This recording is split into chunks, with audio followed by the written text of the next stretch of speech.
Hello, unfortunately. live. And these guys look like they're just missing the hood. He is live. では、前に出ます。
Hip.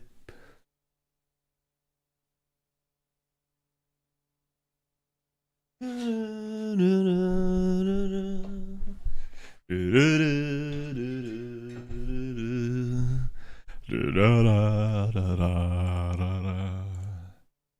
an island in the sun, we'll be playing and having fun.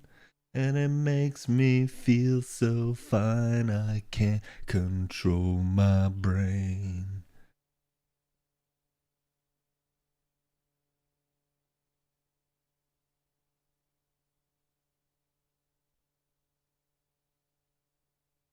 Anymore. Hip, hip.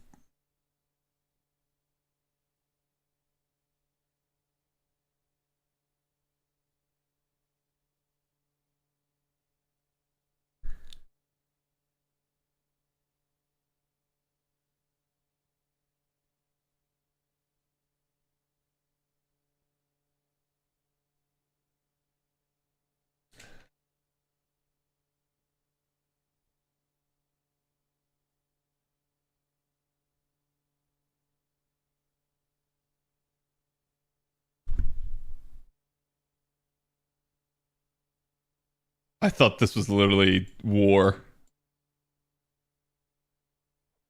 This better be safe for stream. That's all I'm gonna say.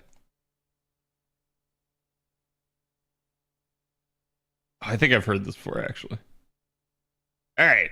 I just posted. Chad, do me the favor. Go give that some love.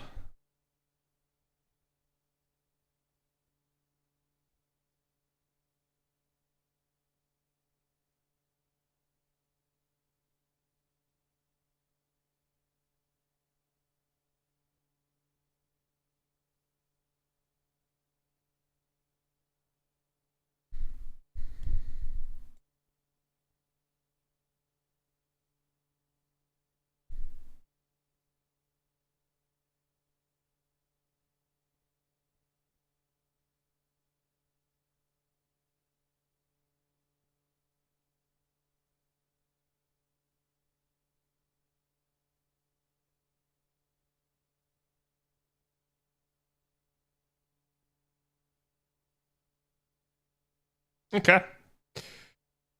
I got today's sauce. I think we are good to go, chat.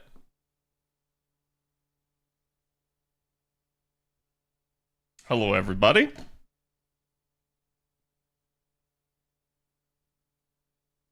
Here is today's artwork.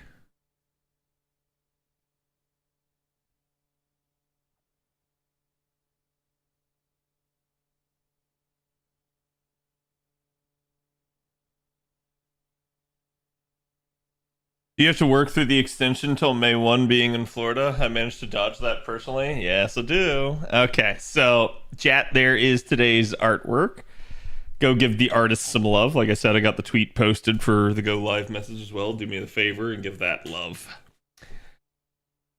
Yeah, so I got off at 5 today. This is the first time in 3 months. Felt good. Here's the thing. Chat. We had a 3-hour-long firm-wide meeting today. It was a thing. Okay. I explained this to you guys yesterday, but normally everything in our sphere of things is due 4:15 here, or earlier, but this is usually the final deadline of tax season. That deadline was yesterday. However, Florida got a special disaster exemption to extend everything to May 1st. That not only extends the 2024 stuff, but it also extends the 2023 stuff. And this is actually some of the problems that we're dealing with. So, because this deadline was so bad, my father basically said, we get off at 5 now. And we get Friday off. So I got to go to work tomorrow. And that will be it. I don't have to work Friday. Sounds good, right?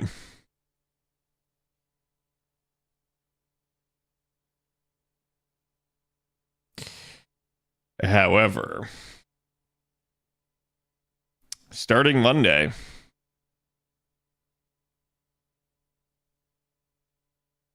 I am back to 6 o'clock.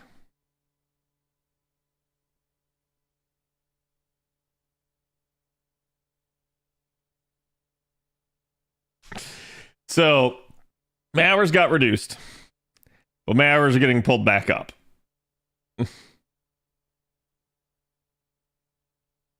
At least until May. I mean, it's not the end of the world, honestly. I'll at least appreciate getting literally 2 days off and, well, literally 2 days of 5 o'clock and then 1 day off. Here's the thing.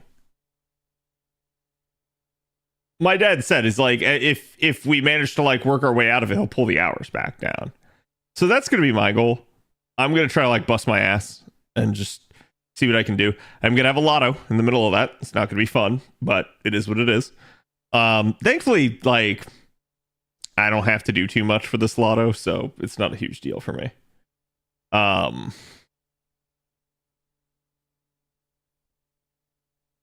But that is going to at least put a little bit of a dampener on things for me. I've explained this to you guys before. I basically start work at 8, work till 5. That's my normal schedule. I go live at 7, pretty much stream until 11, and then usually by like 12, I'm in bed. Okay. When I'm not working extra hours, this gives me something like an hour and a half of time. Some of that's eaten up by dogs, other stuff, yada yada yada. That's all right. That's usually enough time. In tax season, though, this isn't 5. This is 6, which means this isn't an hour and a half. This is like half an hour. So it's really bad. That's the side of things. Like, it's not like I can't handle working that long. It just kills me because it's yet another 2 weeks of that shit. And it was already like one of the roughest years we had. I can handle it. Mentally, I'm in a better state. Y'all saw, like, I think it was like 4 weeks ago, I almost had like a little bit of a mental breakdown. Not like complete mental breakdown, but just like kind of fed up with the shit and stuff. And I came out of that better. I got some of my house cleaned, got certain things fixed. Been trying to like pump content with you guys on YouTube. Been what I'm looking for. Been getting like better sleep, stuff like that. So not been bad here, but naturally, you know, like this last like week here or so, it's been rough because it's just pressure cooker environment. I don't expect that will entirely be the case, but that is going to be a thing at least for a little bit. You feeling better today? Yeah, I mean, in general, I'm just not as worn out as I was yesterday because things are way less stressed. So, did you manage to have a talk with your dad about everything? I did. Okay, Andre, thank you for the 68. Appreciate it. You're one off of being nice. You're not nice yet, Andre. Check, we get some love for Andre.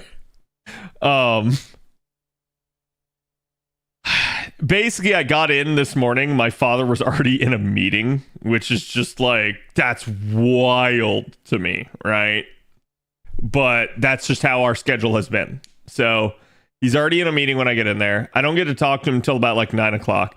He told me they apparently stayed till like 8 last night, which shouldn't have been a thing. Now, we could say part of that's on like me leaving, but it's not. Found out apparently what happened is somewhere after I left, they were working through the list, trying to make sure everything was good, and they discovered that there were a couple of missing returns.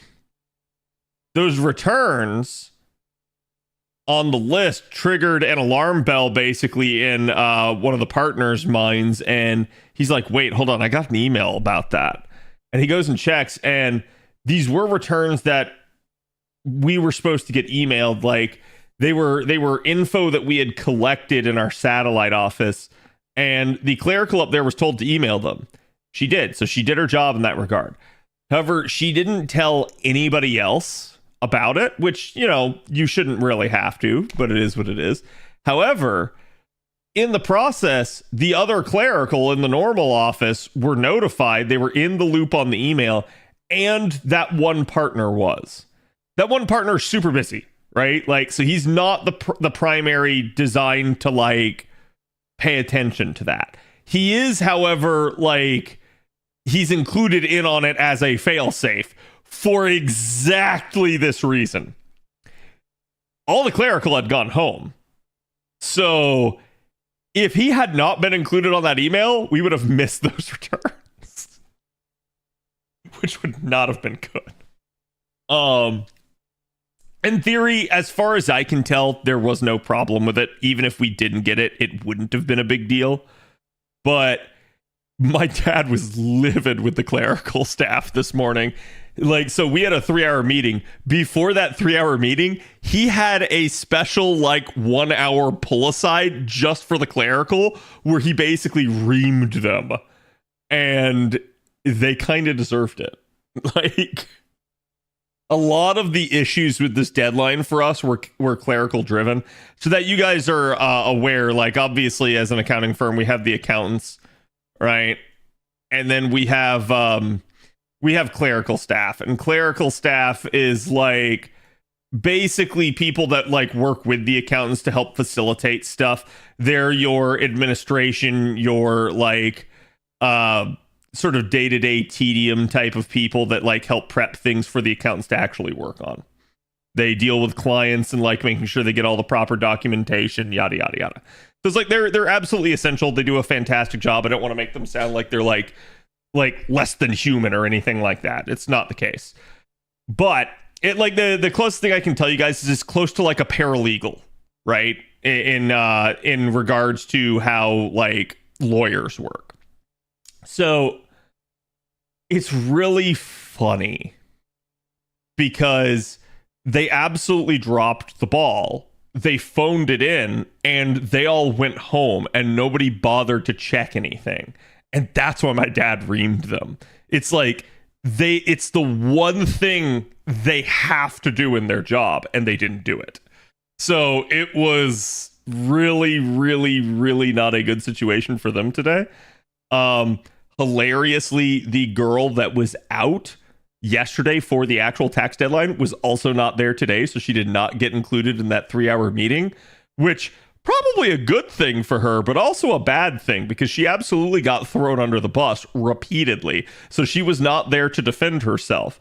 And it is what it is. Like I said, like that's a little bit part of the issue. So there must be something medical involved with it. And it's like, it's fine, I get it. But also at the same time, it's like, I'm sorry, just know that's going to be the issue at play there is you're going to get blamed when you're not there to defend yourself.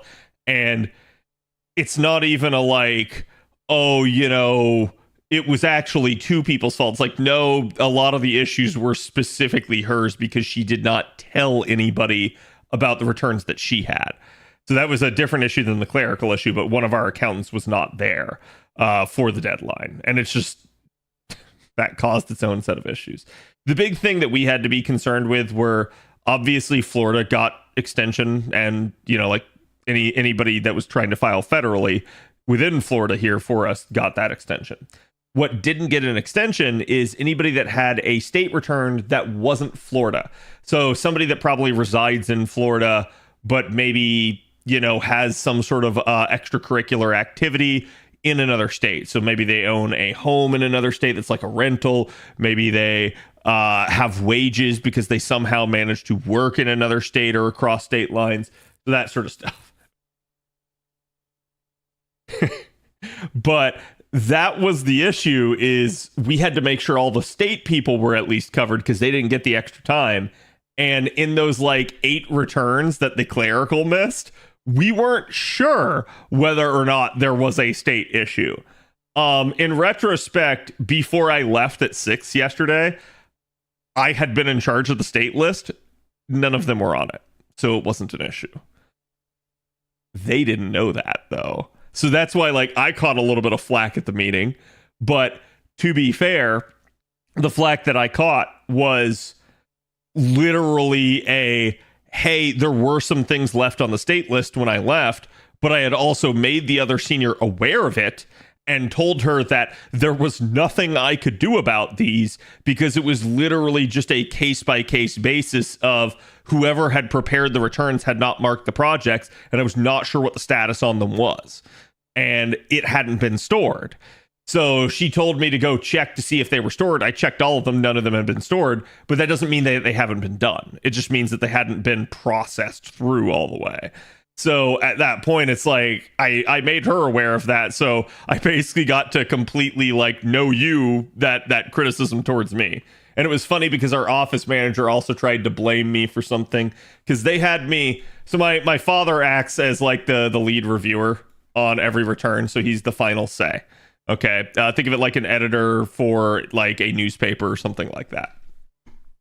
They had me on cross review, which was similar to him. He, as the lead reviewer, was kicking things to me, and actually in the end he kicked it to several other people as well because he had too much on his plate. He couldn't review everything.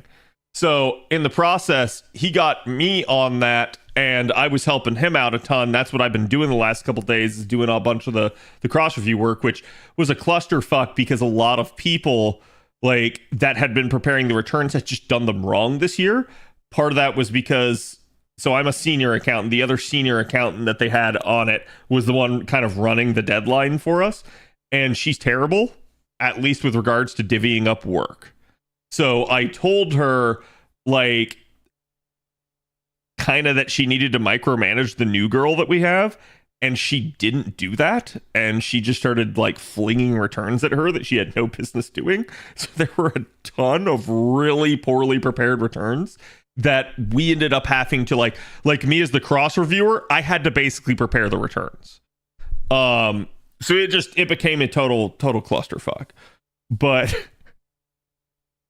so like I said, my office manager tried to throw it back at me because she was saying that I didn't mark projects, I didn't move documentation through like I should have. And I'm like, well, for starters, 1, I was pulled into an emergency position. 2, everything was a clusterfuck, and I had to actually end up preparing things behind someone.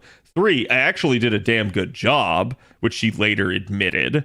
And 4 was that she was getting on to me for not doing these things because she's the next step in the chain after review. And my father, who is the lead reviewer, never does these things. So she was getting on to me because I think our office manager doesn't like me somewhat. Like, I think she thinks that somehow I get special privilege in the office, which I do, just not in any of the ways she probably thinks that I do. I get special privilege in the way of I get extra burdens placed on me because I'm the boss's son. There's not, my dad won't let me get away with certain shit, and I know that. And he always holds me to a higher standard than he holds the rest of the office. But I think she thinks that I get away with shit somehow. So it's really funny because I think she had like a bone to pick with me, and she was trying to make a big deal out of nothing. And she was trying to say, oh, you weren't marking the documentation and moving it. But my father never does it either. And she always picks up the slack for him. So literally, I was doing the same thing my father was doing, but she wanted to hold that against me. And I was like, hold on. I was like, you don't get to do that. Because she was sitting there trying to say that, like, for next year, we need to change the process and we need to make sure that it's getting marked. And I'm like, you can do that, but there's no guarantee I'm going to be the guy on cross review next year. And literally, why are you trying to change the process when you know full well that the person who the process normally applies to isn't going to do it? So it made me laugh because, like, I came out of that 3-hour meeting smelling like a rose. Meanwhile, like, everybody else was just like trying to fling mud and ended up getting caught in it. But I know why I came out so well. It's because, like I said, I was the first done with my deadline. I had handled all of my shit, and I still went on to help other people. When you're in that situation in an office environment, if you're helping other people, nobody can blame you.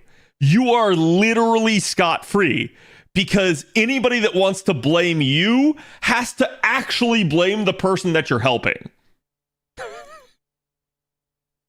And that's what kept happening. People kept trying to blame me, and it's like, listen, it ain't my fault that the other people are dragging their feet or that the other people fucked up. It's like, I'm making the best out of the bad situation. You can get upset, but it's not going to help anything. Your office sounds a bit toxic.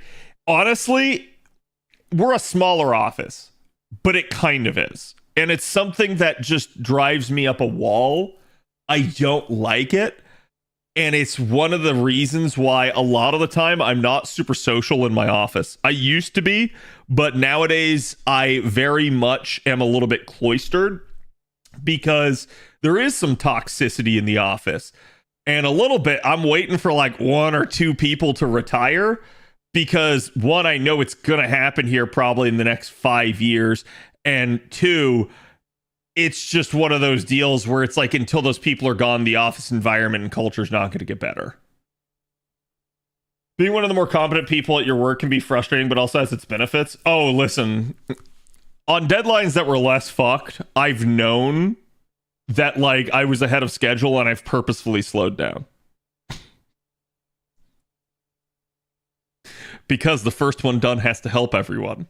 And what I've learned, especially when that other senior is running the deadline, I'm going to get shoveled all the shit. I'm literally going to get given everything that nobody else wants to work on.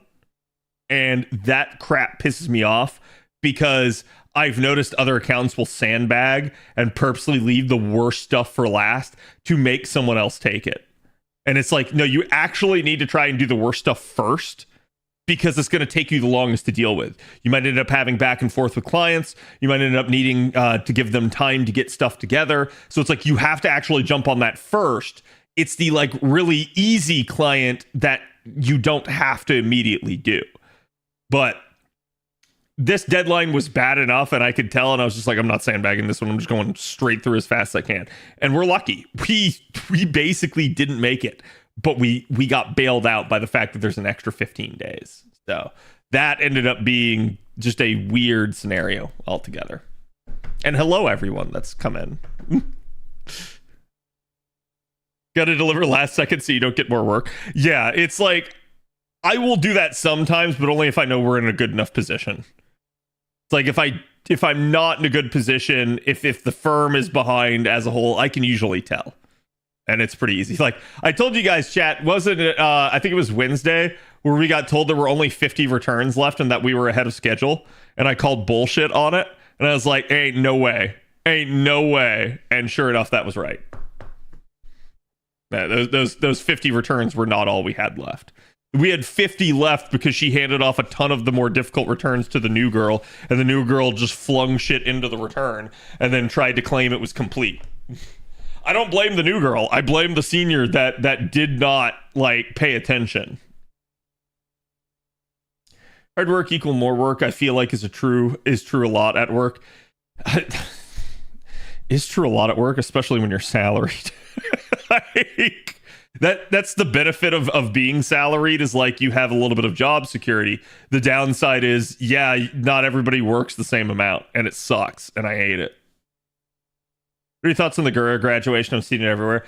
I never really watched Gura. I'm just going to be honest with you. Like, I'm vaguely familiar with her, but I never really watched her. I know that, like, everybody really, really liked Gura.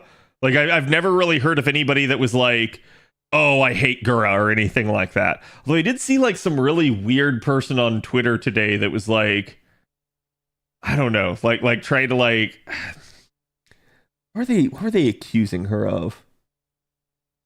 They were accusing her of toxicity or something like that. And it was just like, I was like, this is literally the first accusation of this sort of thing I've ever seen. And so I immediately just wrote it off as like, there's no way. Like, because, you know, and I'm going to say this, chat, no matter how successful you are in life, you're always going to have a hater. You could be like Joan of Arc. You could be Gandhi. You could be like Mother Teresa. Okay. And there's going to be a hater. There literally, no matter how good of a person you are, no matter how you are, if you are in the spotlight for even 2 seconds, people will hate you. So it just is what it is. It's usually when there's smoke, there's fire, right? So at that point, if I had been seeing rumblings of Gura being a bad person over the years, then, oh, that post might make a little bit more sense. But since I have never seen anything and there is nothing to corroborate anything that this person's claiming, it just sounds like that person's just a hater. That's all it is. Now, it's technically not proof positive, right? Like, you can have people where it's like people are too afraid to confront them. People are too afraid to say anything. That can definitely be a thing, but I don't think that's the case here. I think, like, and if it were, we would find out more in the coming days, right? So it's like, it's one of those things just like, okay, that's interesting, but I immediately file that under, that's probably not a thing. And I just assume it's like, it's just somebody being toxic. As for like what I think about the actual graduation, 5 years is a long time, chat. Does anyone in chat know how long I've been streaming for? I've been streaming longer than Gura. And I'm not going to lie to you guys. I've had thoughts before of like quitting, just wrapping things up, saying it is what it is, you know? I think this happens to every streamer, especially the longer they go, the more they do. From what I've heard in the past 24 hours, people are claiming that, like, I guess Gura had like family issues and health issues at times, so like that could be a thing. I will say, I think to a degree, when you look at something like a Hololive or chat, don't assume that you know what's going on. Like, for instance, when a streamer says that they have a health issue or a family issue, that may be something that is nagging them for years, or it may be something that it's like that was just a one-off thing that they said and it was like dealt with the next day, right? So I saw a lot of people throw that out as to like reasoning, and I'm like, I don't think that's it. I think if that were it, she would say that. She would say like, hey, listen, I just don't have the capability to stream anymore. I'm retiring. I'm done. Like, that doesn't seem to be what's going on here. So I know a lot of people are like trotting that out, but I'm going to be real with y'all, and this is going to sound bad, but it is what it is. I think a lot of it is a little bit, it's like people trying to cover for Hololive because they don't want, they're afraid that people will think ill of Hololive and that will impact the other like VTuber talent there, right? Because they don't want the remaining ones or the favorites that they have there to be negatively impacted by this. That's fine. However, this is literally the leave the multi-billion-dollar company alone again, where it's like people are trying to defend the company for what appears to be bad practices. It is what it is, chat. Like, I think that is fair criticism. It doesn't make you a hater, but absolutely, like, it's one of those deals where it's like, no matter how much you may like the talent, no matter how much you may like the VTubers that work for Hollow Live, that doesn't necessarily make Hollow Live a good company. Okay? So I think being able to split the two is a good thing, and being able to recognize that one is not indicative of the other just because HoloLive has these amazing VTubers that work for it doesn't make HoloLive a good company. But similarly, if HoloLive is a bad company, it doesn't make the VTubers that work for HoloLive bad, right? Yeah, exactly like Niji Sanji. So it's like, you know, just because a company and the people that are running it are doing bad things doesn't make the people that work for them or anything like that bad. People got a job, people got to do it, and it's one of those deals where it's like people make decisions that best help them, right? And that doesn't have to sound as cynical as it may. It could simply be just a case of like the person's just caught in a bad situation and they're forced to make tough choices. With regards to that, I'm not a HoloLive expert, okay? I'm not somebody that really follows the corporate VTuber scene. Most of the VTubers that I watch have been indie. And I'm going to be honest with you guys here for a second. There's a reason why. For better or worse, and I've seen this echoed, so people I think would push back against this, but this is the truth. Whether or not people want to accept that this is the truth, what I'm about to say is the truth. The reason I watch indie VTubers is because, for the most part, they are themselves. They, like, for better or worse, right? They are who they intend to be. With a corporate VTuber, there is always an element of they are not themselves. They cannot be precisely who they want to be. And like I said, I think that will piss some people off if I were to make that statement on Twitter, but it is the truth.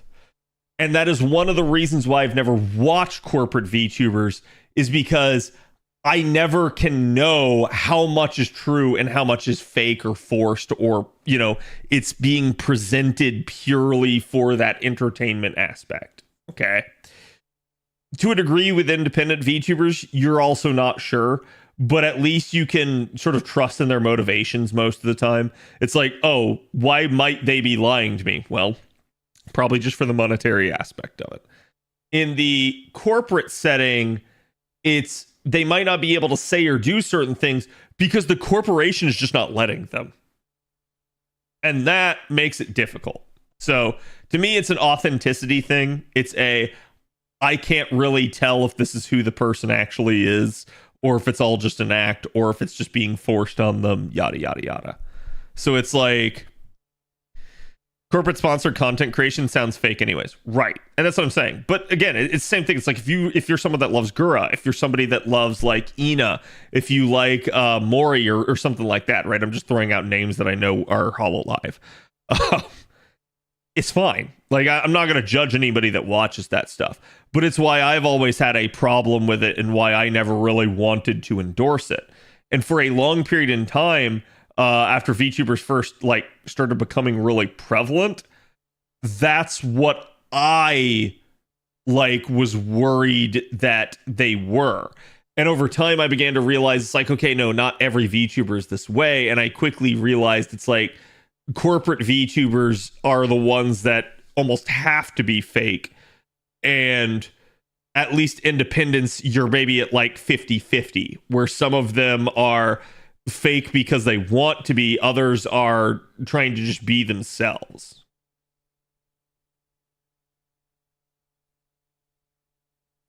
And the reason that I know this is true is because even over time, like, again, I've seen pushback on this concept, but now here with Gura's graduation, I've noticed a lot of people saying, like, now Gura can be herself.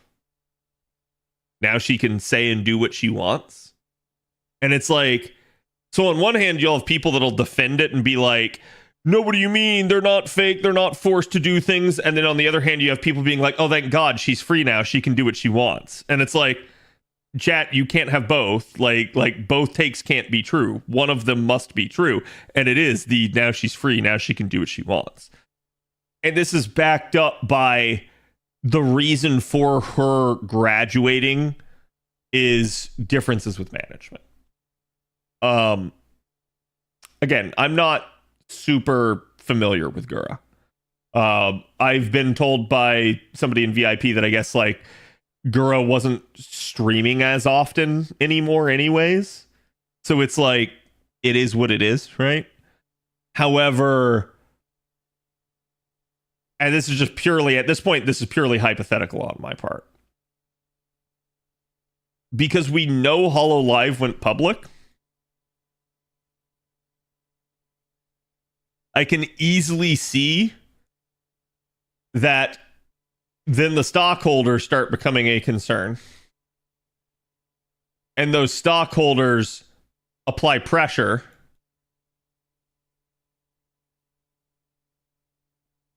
on management. That pressure is then pushed forward onto the talent. So if Gura was not able to stream as often, if she maybe didn't feel up to it, or, you know, maybe she had life concerns like health or family, it is what it is.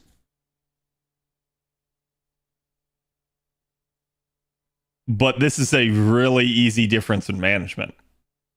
If management wants you to do more and you don't want to, that right there is enough.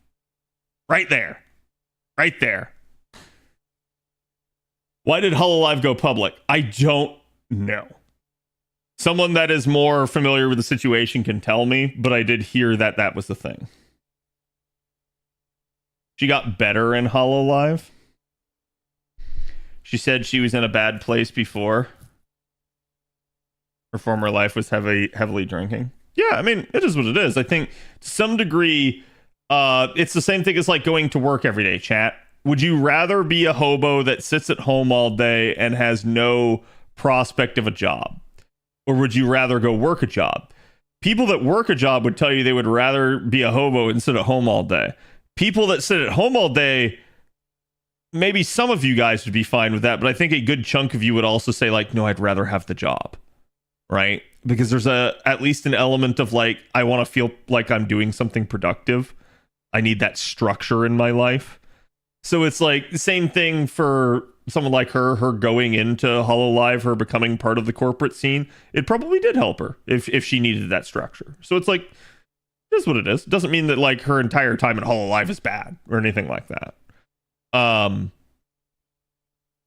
But I think it's at least a sign that since they've gone public, they've had a ton of graduations.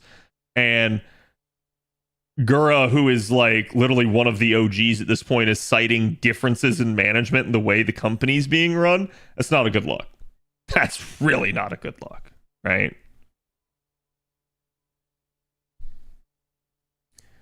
I'd rather have a job that offers security. Yeah. And I think that's something to be said, right? But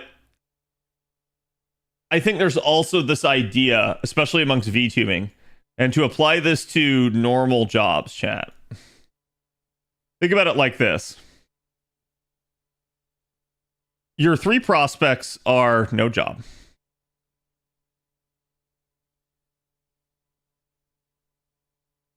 A job.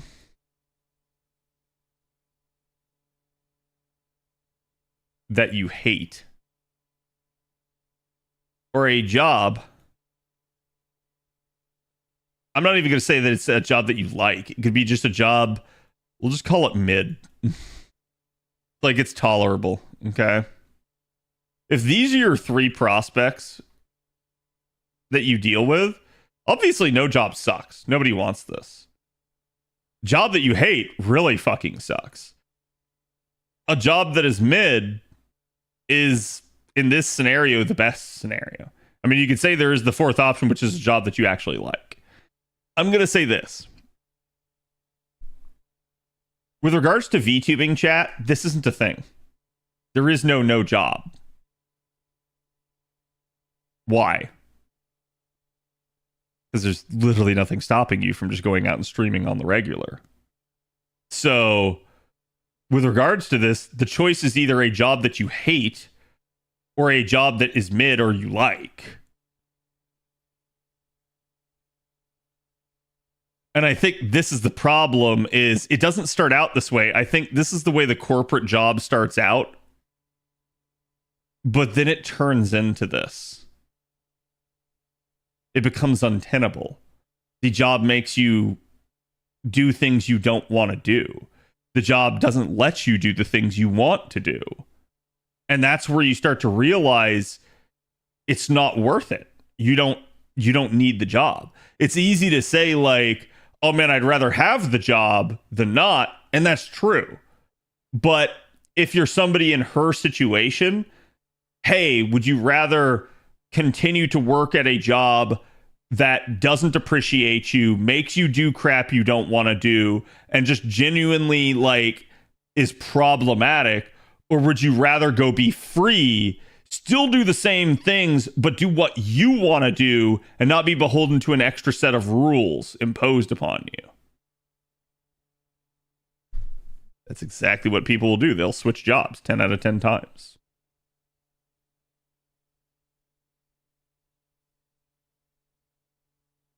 Nice, Burn. If Twitch paid you $90,000 a year, would you quit doing accounting?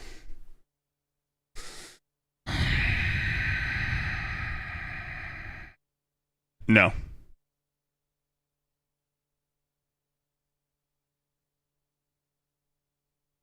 Would you like to know why?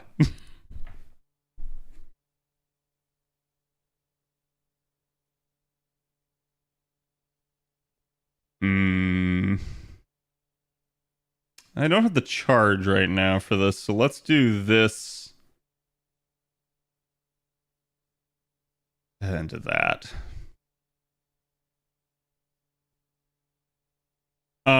If they paid me $90,000 a year, why would I not switch? Don't get me wrong, it's a good amount of money. Can I live off of that amount? Yeah. But can I pay the bills off of that? Can I live comfortably off of that? Can I live forever off of that? So it's a tough question, and the answer why it's an immediate no is because I don't have answers here. Does this 90,000 have the potential to go up? Does it have the potential to go down?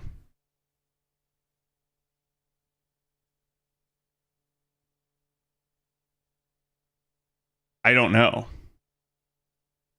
If it's Twitch physically paying me directly 90 grand a year in addition to what I make off streaming, that's a pretty good deal. That's not terrible.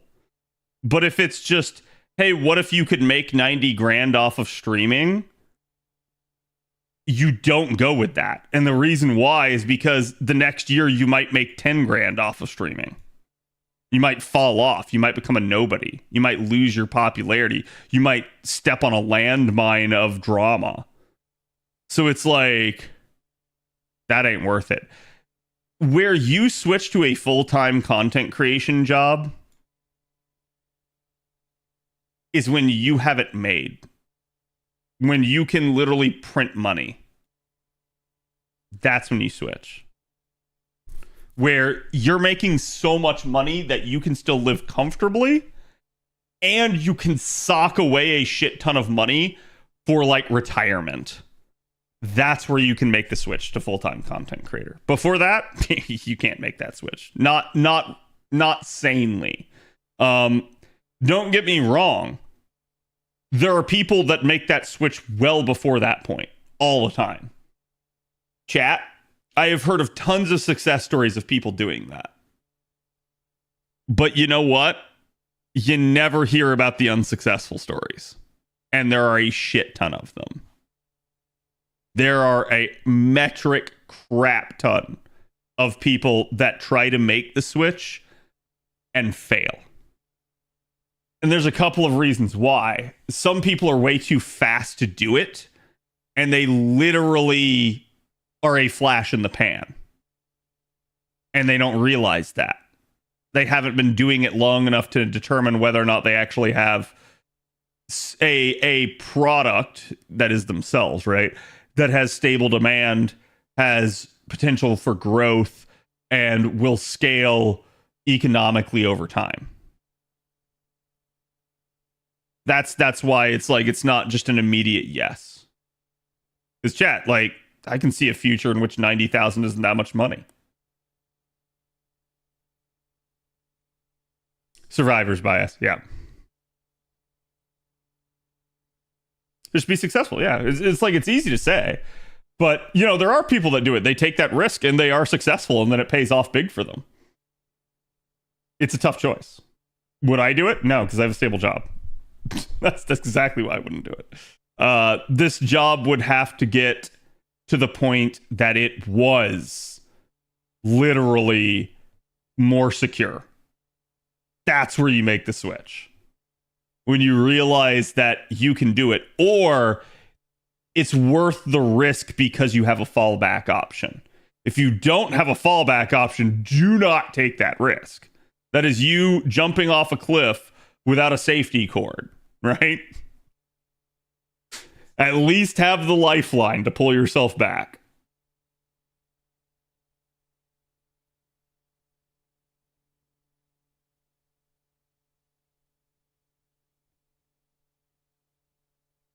But yeah, like, so like you could take Asmon, for instance.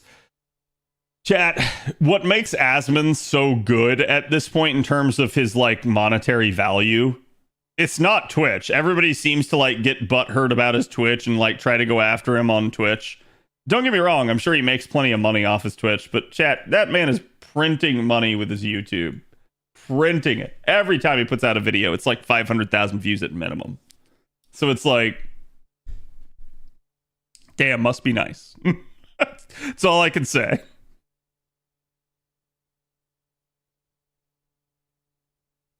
Age also factors in here. It does. Absolutely does. I mean, I'm going to say this to a degree, it doesn't. There are old content creators that are popular. It's a thing. But there is also this idea that, and this is something that, you know, I don't necessarily talk about, but I think it's absolutely prevalent. It's like, chat, there's nothing stopping somebody from like coming along one day and like replacing me. Somebody that's younger, hotter, more hip. Nothing stopping that. So it's like, it's just a volatile industry. There's always going to be that. It's like, to make it in this industry, you have to be willing to take risks.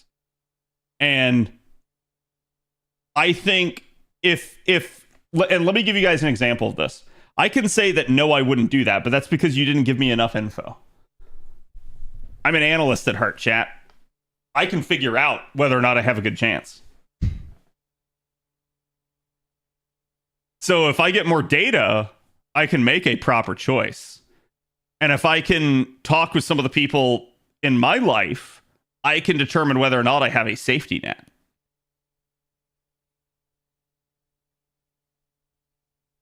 But without that, don't know.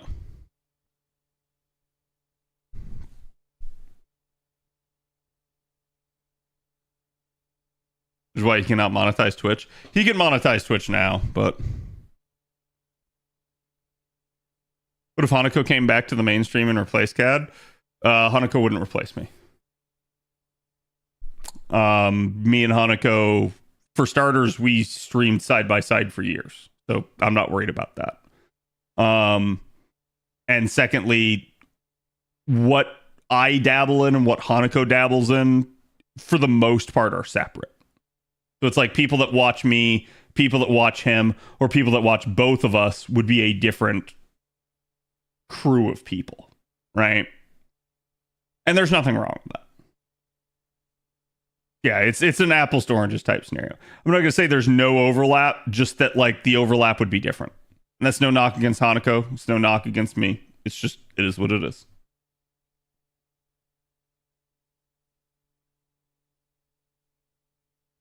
Asman can afford not to monetize his Twitch back then because of YouTube. Yeah. I was gonna say it's like I don't think it was that he couldn't. I think it's just that he didn't have to. Like he didn't see the value in it, which frankly kind of stupid, but again, maybe he was making so much damn money that he really didn't have to care. So, is what it is.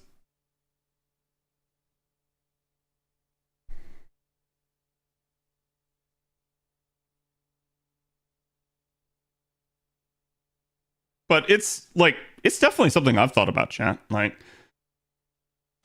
what would it take for me to be successful? What would it take for me to make streaming my like primary source of income? Or not even like streaming, but just content creation in general, right? Like, so YouTube and stuff like that. It would take a lot. It would take a lot of support out of you guys. I ask you guys for it, but there's a point where I don't ask about it like every day because I don't want to be that guy, right? Tesla, thank you for the nice number of months. How you doing, buddy? Chat, can we get some love for Tesla's nice anniversary? But yeah, I've been doing this a long time now. I know what it takes to be successful. I know what I need to do. There are factors that are in my way, and one of those, I'm gonna just be honest with you guys right now. The biggest factor in the way of my success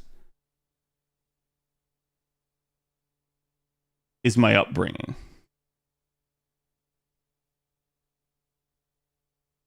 I'm not cutthroat enough. I was raised properly. So it's like I'm just not somebody that will do whatever it takes. And that hurts my capability. Not a drama, Andy. Yeah. You guys know, it's like the most part I try to avoid it. I do not like to stir the pot. I do not like to get involved in that sort of stuff. He's not baiting us enough. That's true too. I'm not scummy enough when it comes to my content. So it's like, I'm not going to say like everybody's successful with the content scummy. I'm not implying that either. Just that like one of the factors holding me back is literally my morality. If I wish to be more successful, there are steps that I need to take to do that sort of stuff. And it just kind of depends. And frankly, chat, I'm going to be honest with you guys. I don't think it's that I can't be successful in FGO, but for me to be successful enough in FGO, I would probably need to kill off every other major content creator.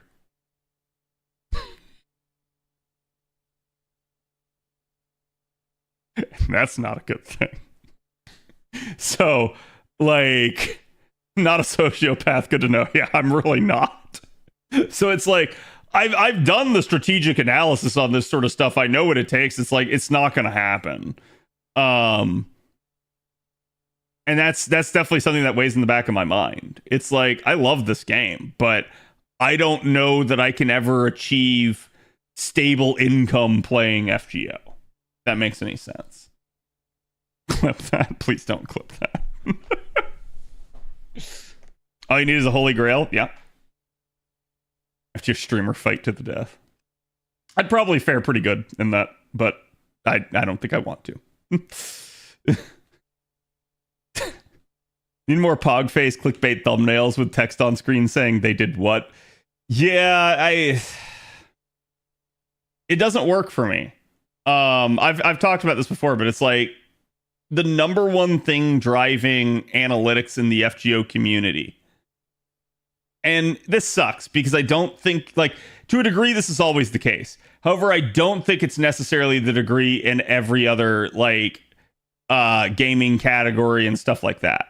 But there is definitely an element of he who is first in FGO gets the lion's share of views, and the FGO community seemingly doesn't just like necessarily go around watching stuff on the regular. They just, like, anytime there's news breaking, they watch the very first thing that someone puts out, and then they watch nothing else. Now, not everyone does that, but that is what the lion's share of people seem to do. That is what I have noticed. So it's like probably the biggest factor hurting me right now for YouTube content is that I have like I'm going to say like a 24-hour delay to all my videos, because I usually record them the night that something breaks, which is already like 16 hours later after the news broke. And then it doesn't get like edited and uploaded and hosted until at least like the next morning. So it's like you're literally looking at a 24-hour turnaround, sometimes longer than that. So it sucks, but it is what it is.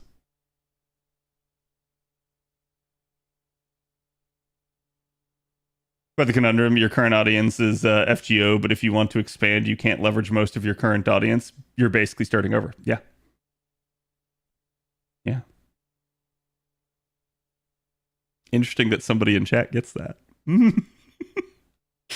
It sucks. It's like, because what that catches me in, it's the morality argument again, chat. Like, do I wish to be successful?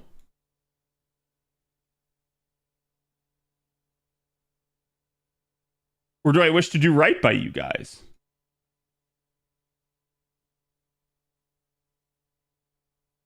Quite literally, due to the nature of FGO and its content release schedule and timing, I can't do both. Sucks. You see the Chaldea break room for Draco? No, I did not. One of you wants to toss me the link, we can go over that. Ah, sorry. I had a really nasty hangnail. I know Cad won't wake up at 5 a.m. and instantly record a video the minute he's aware something new drops. Like, I could do that, but do you want to know the biggest thing getting in the way of that?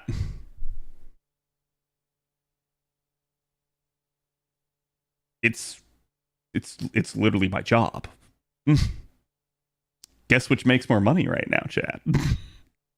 So it's like, is what it is.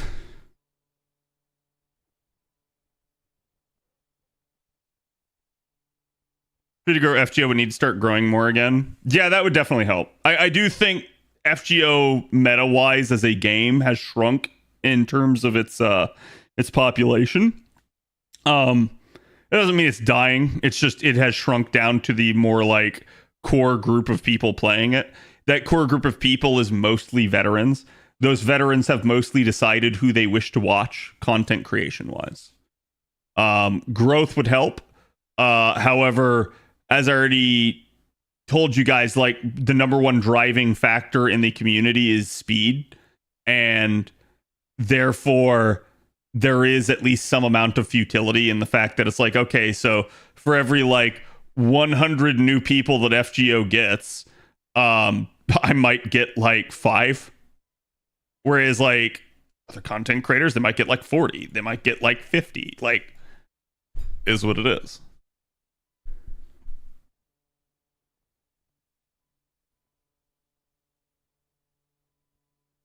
Wait, did that open? Oh, it did open. I just immediately clicked off of it by Twitter instinct. I clicked on my notifications.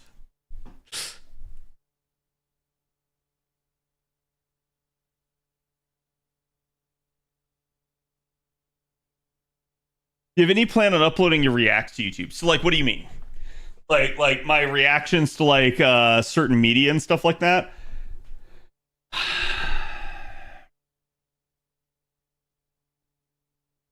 I don't know. Here's why. This is rough, okay? So, 2 factors. Number 1. anytime I have ever tried to do variety content, it doesn't perform well. And number two,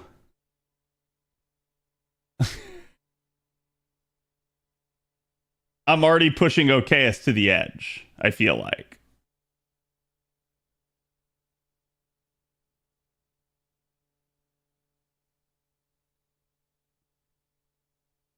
I want to be clear here for you guys. OKS is the best editor I've ever had. Okay.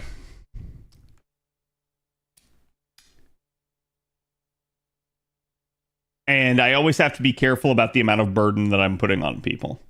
Because chat,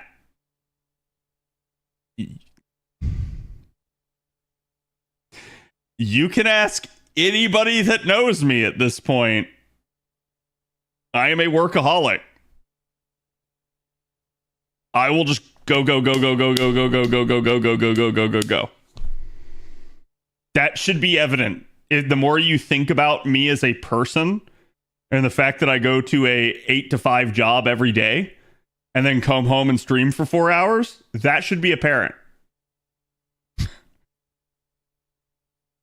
Over the years, from numerous other content creators, I have gotten the like, how the fuck do you do it? Like privately behind the scenes. And I don't know. It's just who I am. I don't have an answer for that. It's just how I do it. But so I always have to be cognizant of the fact that I'm not like other people in that regard.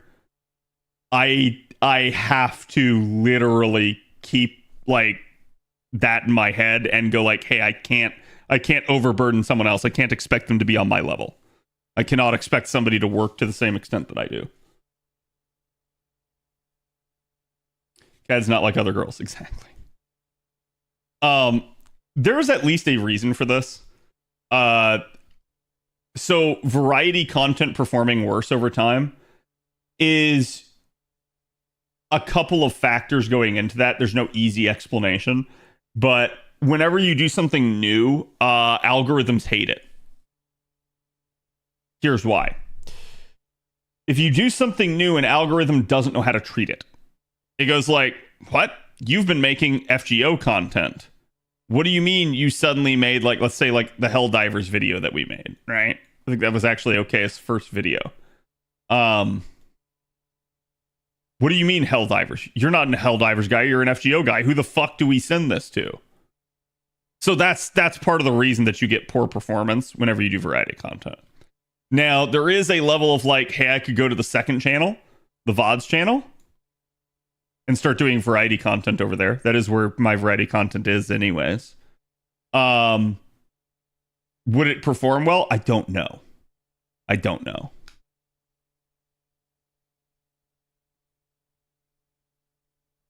Major YouTubers have teams of editors for a reason. It's a difficult and time-demanding job. Oh, I know. Here's the problem, chat. I don't make enough money for that.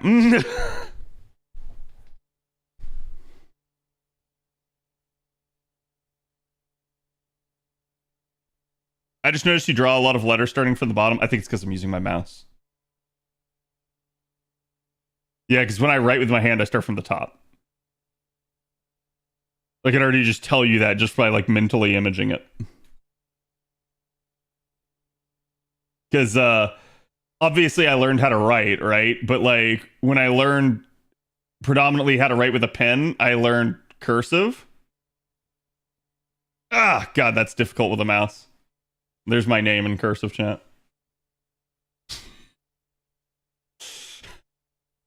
And cursive almost always has you start at the top of a letter. Or, like, worst case, like, you start, like, in a swoop or something like that. But, like, even so, if I wanted to start with an A in cursive, I would do it like that.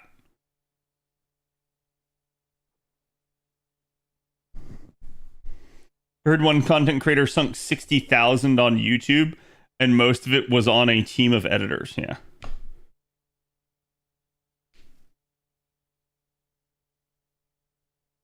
You can afford a second editor? No, it's true. Like, chat, I would love to pump more content. I would love to be more successful. I am held back by my life circumstances. I just know it.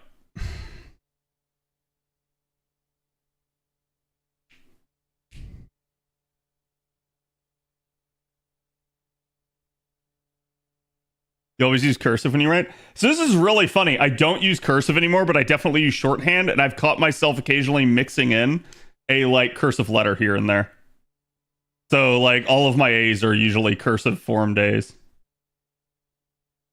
whenever I write. And you can see this sometimes when I write on screen for you guys. I have this like bastard font of like, I basically just blend whatever is the easiest letter to write. So sometimes you'll see me like,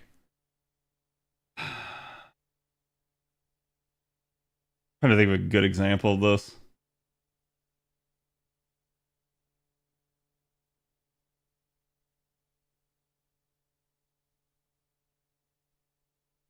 Like if I were to take the word level, I could write it with an E that looks like that. Or I could write it with an E that looks like that. But if I write it this way, you guys won't be able to like understand it. Could also do that for an L, but you guys might not recognize that as an L. This is also why I indicate when something is a 1 or when something is an I. I'll add the extra. This is really weird, okay? I've noticed I do this, and I think this is one of the reasons that, like, y'all come back to me sometimes for explanations on stuff. Whenever I explain something, I try to, like, make it as understandable as possible. And I've realized that I subconsciously do this.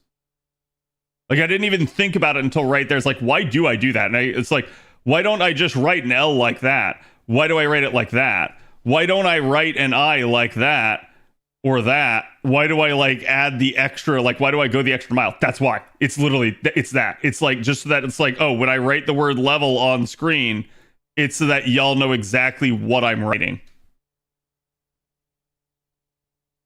I don't know why I do it. I just do it. Level. Got it. Yep.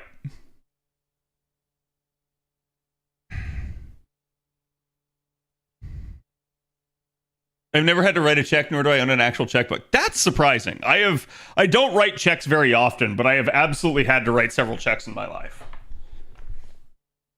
Every once in a blue moon, there's just things that need it.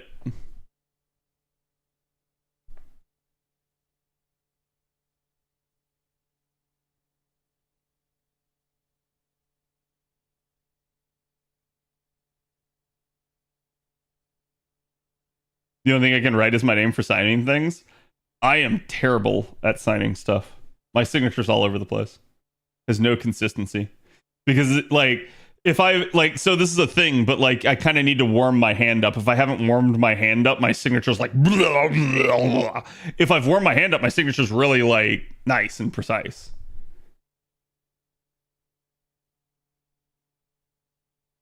How often does my signature change? A lot. Unless you mean, like, how often do I actually, like, try to change it? I don't.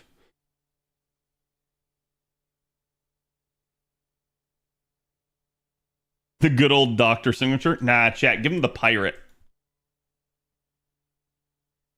Come on, make your mark, chat.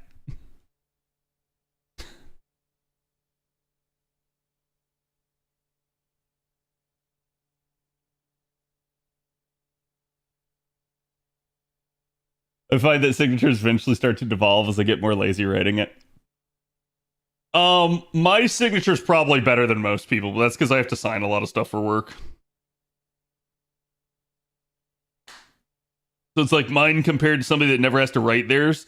If you never have to write your signature, you're either going to take forever to write it, or you're going to just be a, like, complete and utter mess. Whereas, like, with mine, probably the worst of my signatures is still more legible than most other people's. Just is what it is. But I have to sign returns, forms, POAs, you name it, so. It just is a thing.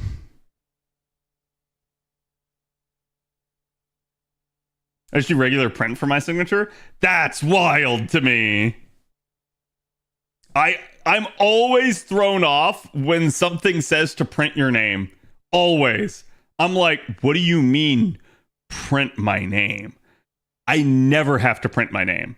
That is so weird whenever I have to do it.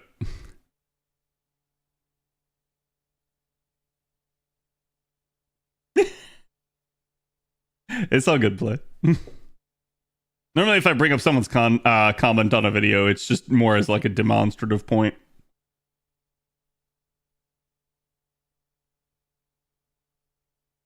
I see it when I'm depositing money at the bank. Yeah. My handwriting is bad enough that it looks like cursive. Understandable. So in the same way that I have to sign a lot of stuff, I get to see a lot of signatures. Man, some of y'all got some really bad signatures. Really bad. Like, it ain't even close to legible. It's not even close to your name. And I go like, what are you people doing? It's their best chicken scratch? Yeah. Wait, hold on. What do I gotta do for the weekly? Defeat 3 neutral servants. Okay.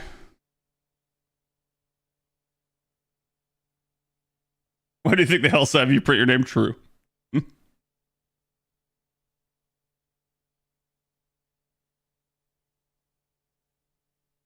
Dane dano yo.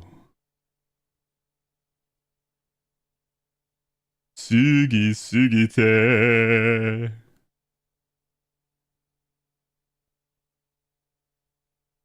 God, are none of these gonna be? Oh my god. Oh, it's so close down here at the bottom of the screen. I almost didn't see it.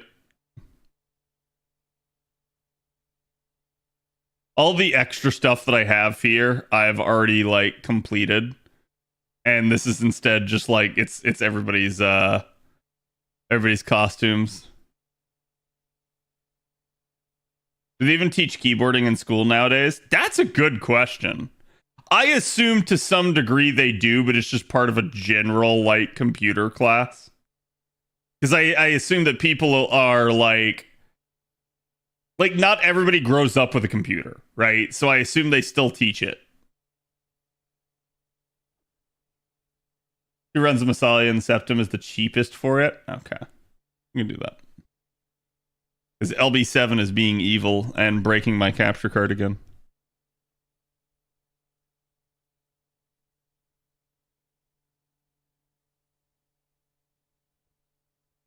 You know, whenever it wants to come back.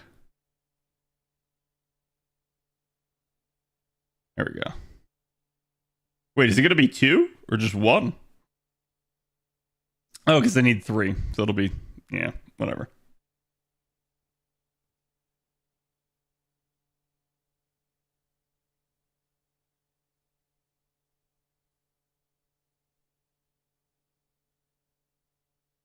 When I realized I graduated 13 years ago. Ah! Boomer. Wait, why am I doing this?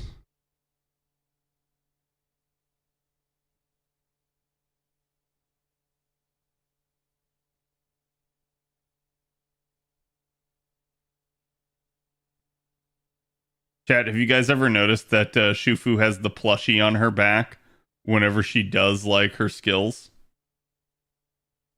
Oh no, okay, she didn't do it there. It must have been just that one animation.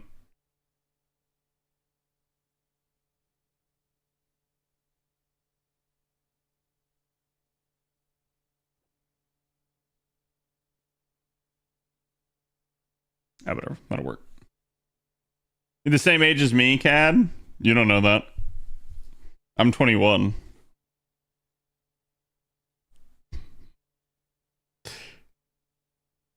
$10 calculator is like such a big requirement. So many job postings.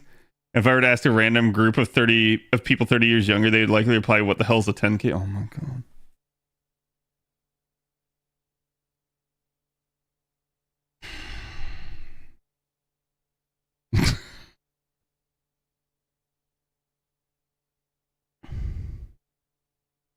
What's my words per minute? I don't know. I type really fast sometimes. I type really fast.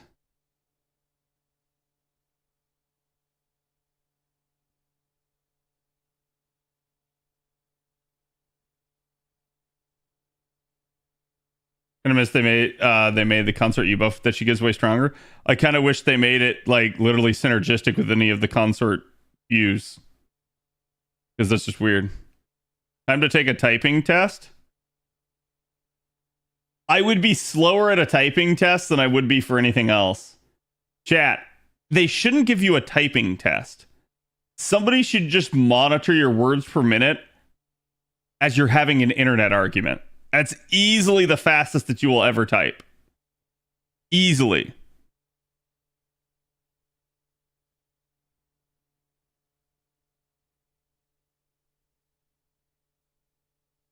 Yep.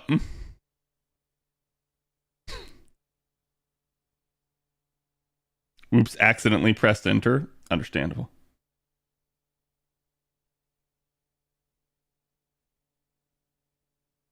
Via typing games like Typing of the Dead and such. We used to have a like Super Mario typing game back in the day when I was in school where like in order to make Mario go faster and do stuff on the screen, you had to type. So like you had to hit the buttons in order to make them like jump up and hit the blocks and stuff. What are the changes that we will be able to cash out on this Lotto's rewards as Ordeal call bonus drops? Wait, what? I'm confused.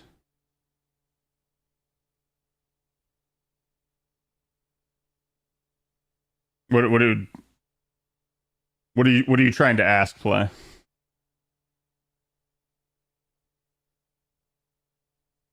Hello, O3.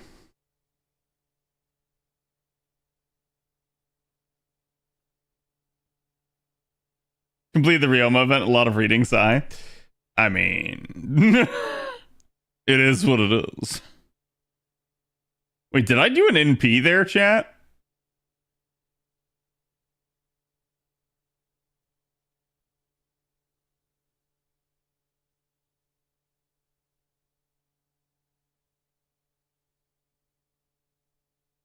Use our Lotto currency and get those nice grills from Ordeal Call.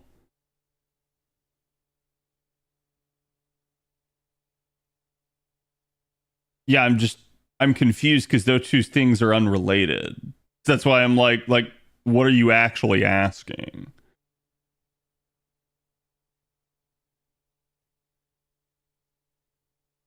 Covered a keyboard? Yeah, I mean, I can. So in the same way that I can play FGO without looking at like my actual phone, it's the same way that you can type, right? Like, you eventually develop like muscle memory from doing it for so long. So it's actually kind of hilarious that I've managed to get the same way with like a touch phone.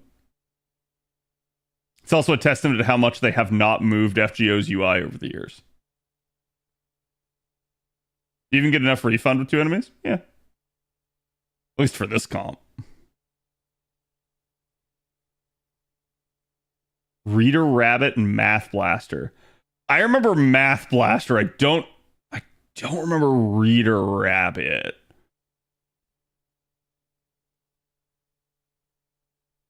But that may have just been like maybe my school didn't have that one or something.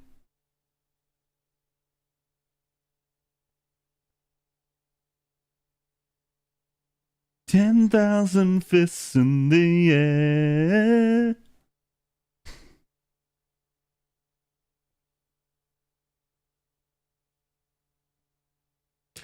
Oh, I see. Okay. Yeah, I'm sorry, Play. I just like I did not understand what you were trying to ask, and I was like, huh? Huh? I got to like one of these days here. I need to get my Count the app set up with you guys. But I think I gotta plug in my old computer for that because I can't figure out. I was looking for it yesterday. It's like I can't find if I have the transfer where I put it. Wait. But I bet I did.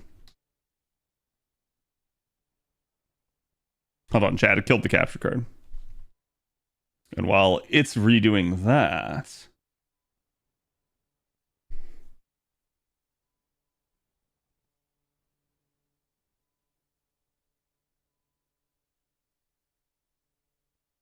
leave the weak and hearted behind. Bingo. Found it. It's on my Google Drive. God, I'm smart. Past cat is so fucking smart, chat. Current cat is always stupid as shit.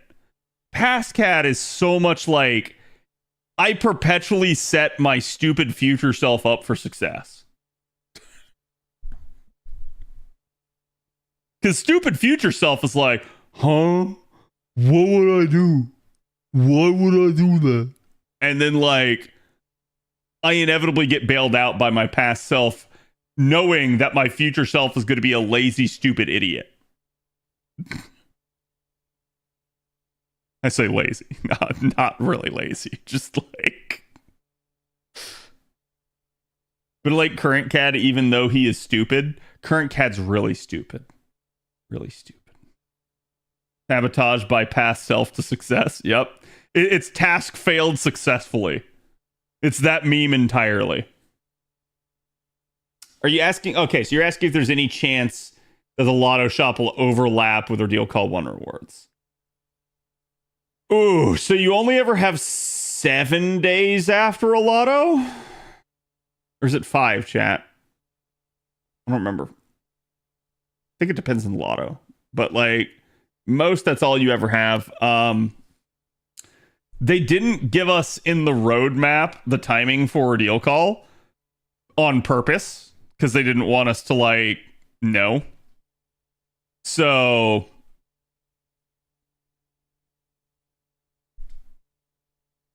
off.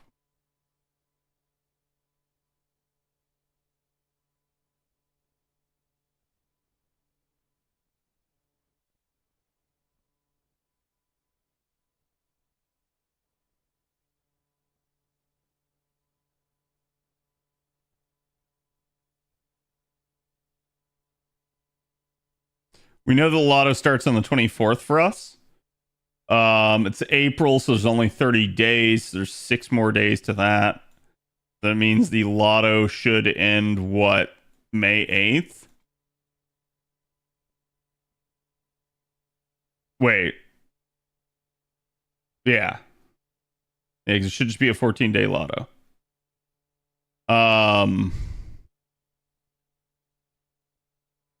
That went until the end of the lotto. Shortly after we had advanced quests.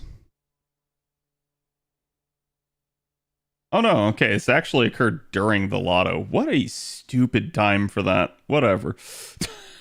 I think they just had to fit it in, was why. The release campaign was then. And then we had the Paper Moon pre-release. You definitely will not make it to this. Definitely not. But this, let me remember. This is where storm pods come in. Extra missions related to class score. Sure. Was this where we got the big influx?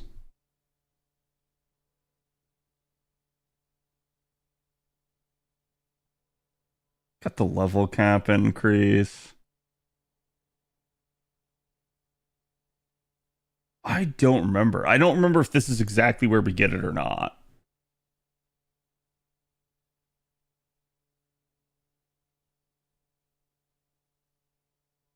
Because it really depends on whether or not it's part of this campaign.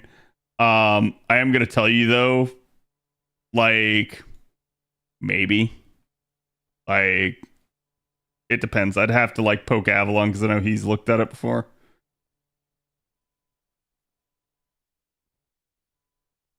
My God.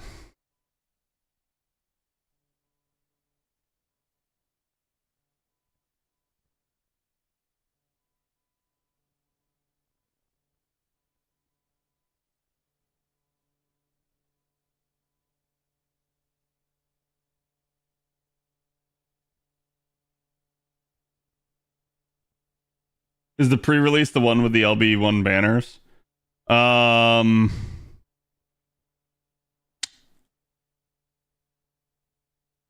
Wait, LB1 or LB7?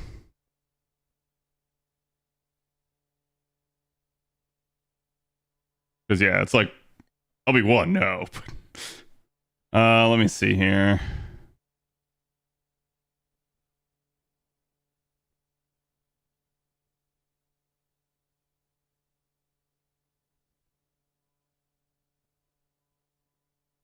I don't think it's that either. It may be here. I don't know. I'd have to double check. I'll say this: I won't be surprised if NA screws us out of this, out of those two overlapping. But I'll have to get with Avalon on that because I'm pretty sure like fandom doesn't display that correctly. Is why I've gone to try to look it up before, and it also doesn't show it there. I don't know why. So I'll have to like figure it out.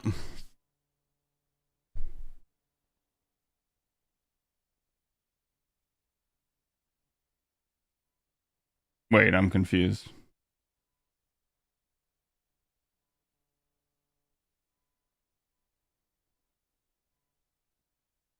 Was this not what we just looked at?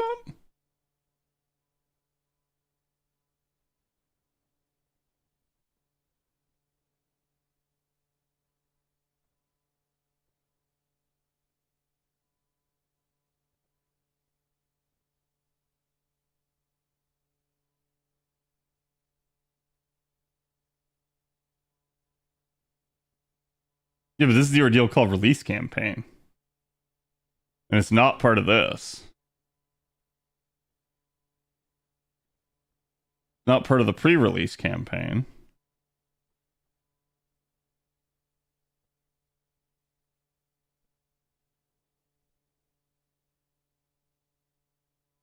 The May one?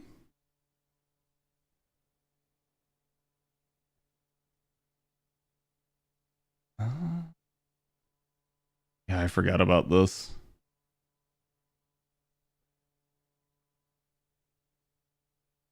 And we still don't have this, do we? Yeah, I forgot about this. This is why it's so hard to keep this shit straight. There's Ordeal Call pre-release campaign. There's Ordeal Call release campaign, Paper Moon pre-release campaign, and Paper Moon. So keeping it straight in my head is kind of nasty. And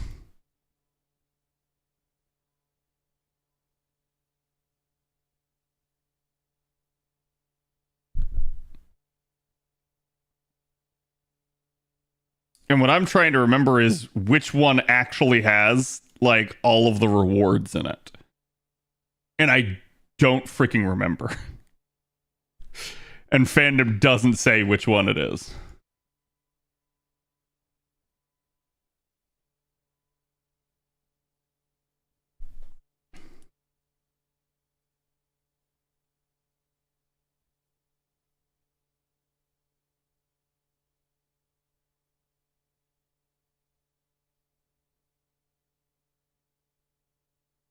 It's the Ordeal Call release I checked before. Okay, so that would be the one after the lotto. So the question would be if it overlaps, and I just don't know. that's a like it reasonably could, but it depends on whether or not the NA devs want to play nice.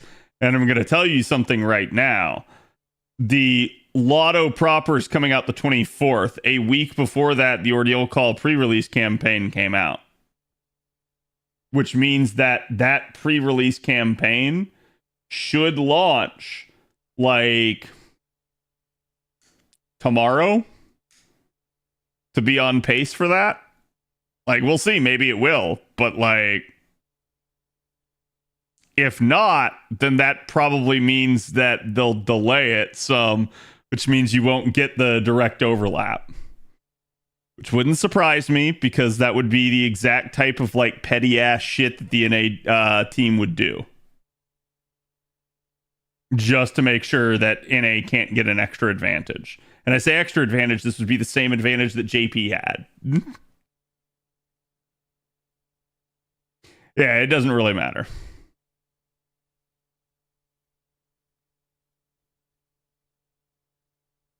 Does the ordeal call release also give us storm pods? Yes. Yeah, the way to understand this, chat, is you have ordeal call pre-release, ordeal call release, Paper Moon pre-release, and Paper Moon release.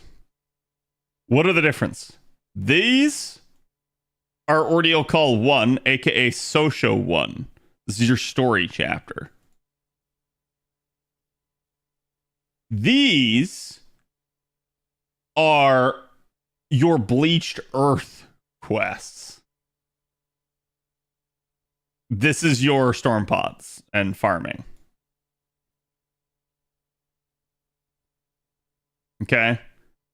Like everything up here is this. So your pre-release and release for Ordeal Call are dealing with the Bleached Earth stuff. Your Paper Moon is dealing with the story chapter.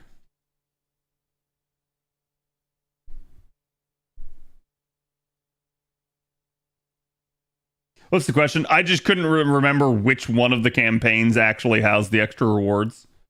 This chat was asking me if they were going to overlap, and fandom doesn't show it. And I was like, I can't remember which one it is. I know it is in there. And my gut was that it was the Ordeal Call release, but I couldn't remember exactly.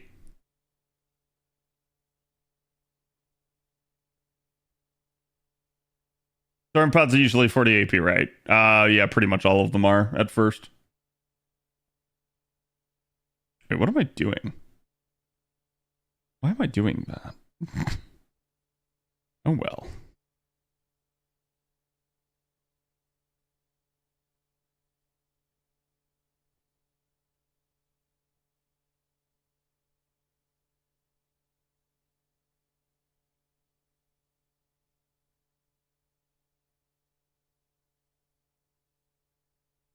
New missions related to Torlock was the section that has them.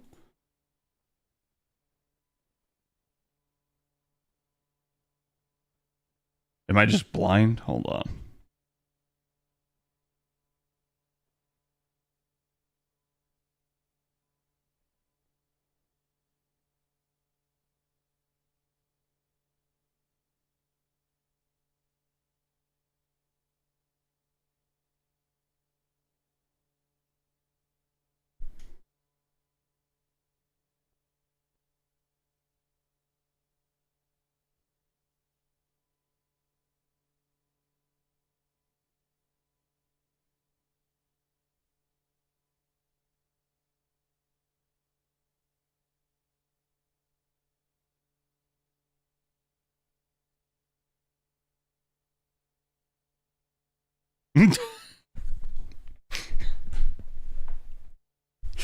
Like, I'm sorry, this is stupid. Put it here where it belongs.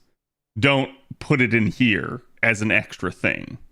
Like, I do understand, right? The reason why is because this is technically treated as a milestone. So that's why they put it in here. However, there's literally no reason they can't detail it here, even if it's just totals.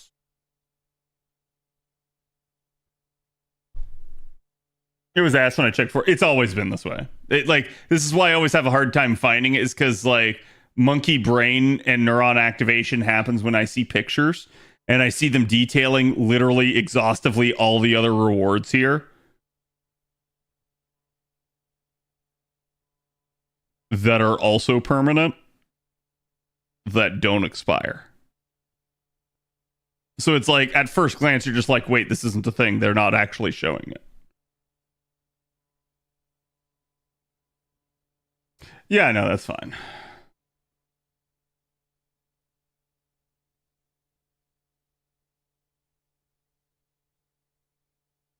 Yeah, I was just telling him Lotto probably ends on the 8th.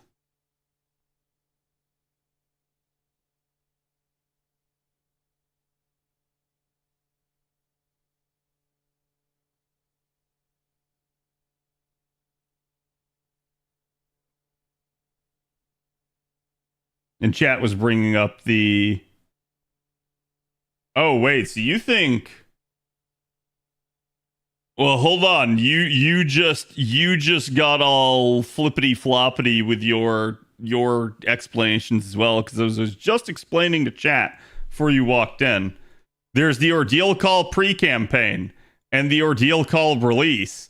And then the Paper Moon pre-campaign, which you're calling the Ordeal Call pre-campaign, and the Paper Moon release. This fucking sucks, but it is the way it is. I don't know why. This is just the terminology they used for it. This stuff is your Bleached Earth quests. This stuff is your story. I'm sorry, was that Ness? That was not Ness there. That was the Ness.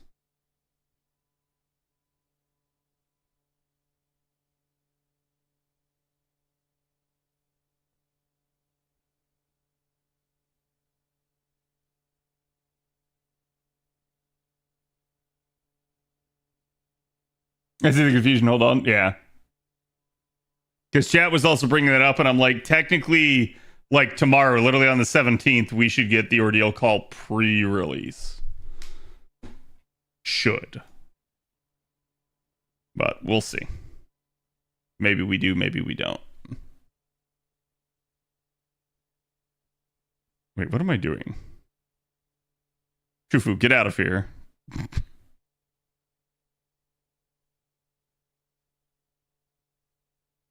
In your experience, did the 100 summons help that much to clear out your FP points on JP?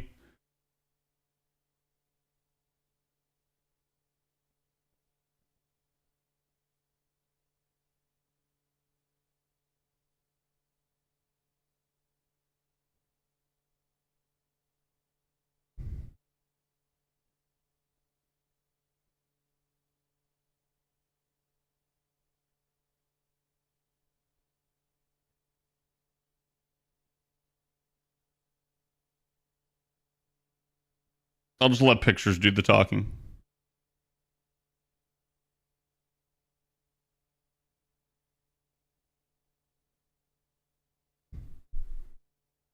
Now, to be fair, chat, coinciding with the 100 spin, they also like gave us back all of our coins. So like, due to the 5th append debacle, right? So it's like I haven't had to roll out my FP. So I haven't really used it. But the second I do, yeah, it'll absolutely help. Absolutely.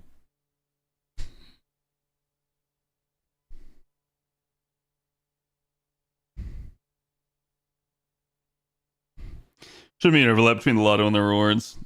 Yeah, I think they're asking because of the shop. So it's like the lotto and the rewards won't overlap, but will the shop still be active? And it's like, it might. I don't know. It's like, according to the way JP did the schedule, it should, but I assume that like NA will pull some shenanigans to try to spread things out. Which, honestly, like, to some degree, that's not a bad thing. I think, like, having people have some time off after a lotto is not a bad thing. I think it actually helps the community to like cool down and not have burnout and stuff like that. God, I did it again.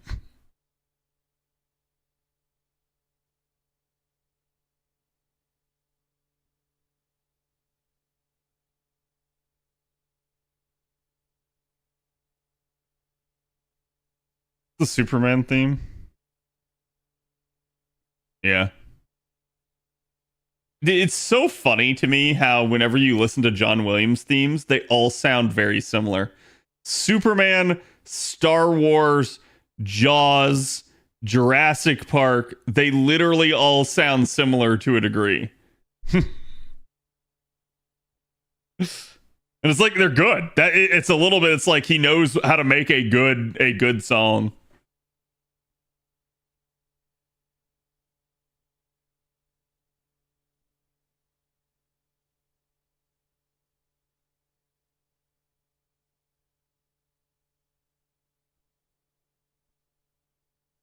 EOV Fest 2 units still have damage bonus for Lotto. I think so. I think they had it. I don't remember. I mean, the problem that you have is this particular set of like evocation units, like they don't really like work all that well in this one. I think like Nobu Archer is arguably your best one.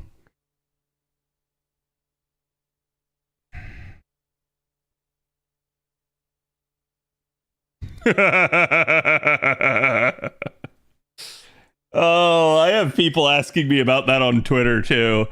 I don't know. Like, it's rough. We've been saying for a while now, it's like they should have already run the spring campaign. They haven't. I don't know what they'll do. You're either just not gonna get it or they're gonna turn it into something else. So it's like, due to the fact of how late the spring campaign is, I would almost side with not gonna get it. But they could, chat, hear me out. Here's Big Brain.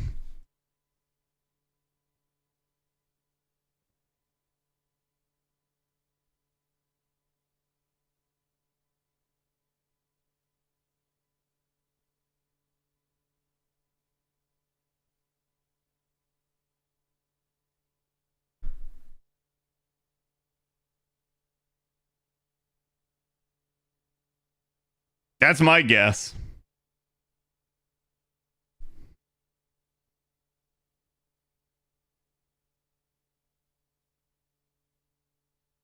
Now, personally, I'd prefer if they did a Buntoria banner and gave us her buff early.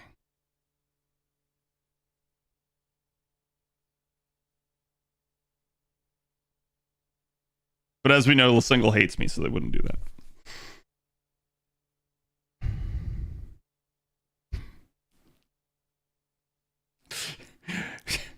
He's not expecting Pepsi Man.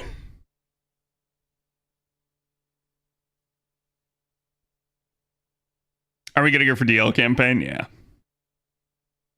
No, I know. She still has one coming up. So we can hope and pray that she gets it there instead. Though at this point, chat, I never expect them to do a like servant strengthening or buff early. So whenever they do, I'm always like, huh? Because it's not something I think most of us predict, because it's such a rarity that they do it. And it's seemingly random when they try to.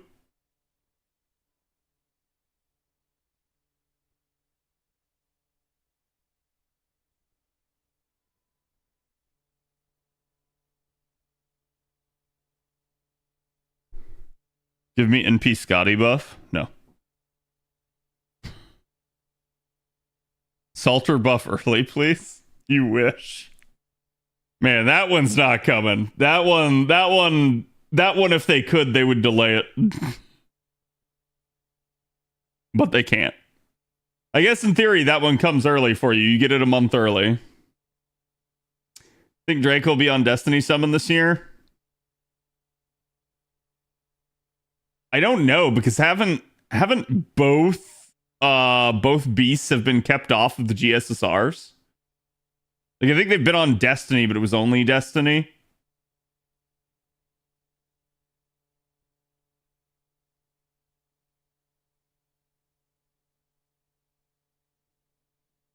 Early summer Castoria banner for Easter. That would be freaking hilarious, but there's no way in hell they would do that. Because that would gut summer for them. Also, that would deeply upset people. In the sense of like they either wouldn't be ready for it, or they would accuse them of like, you just gave us Draco, what the fuck is this?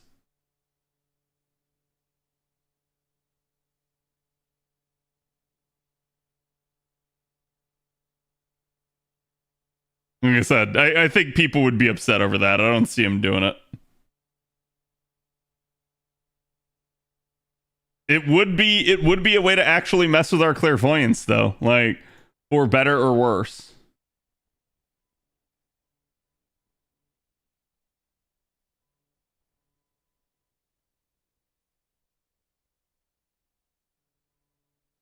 Now, chat, did you guys see that Do you guys see that Ryan, the modeler that basically is the basis for Aurelia?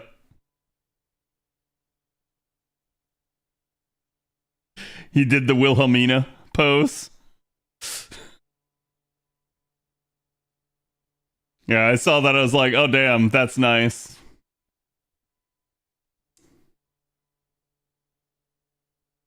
You enjoying Tax Freedom Day? It's a complicated topic for me this year.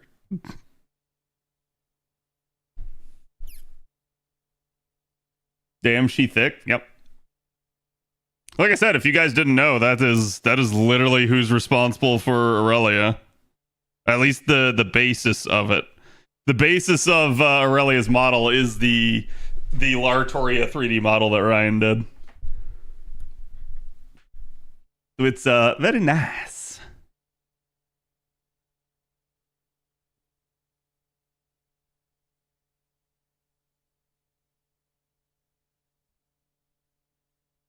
This is so low I can barely hear it, so I'm gonna skip it.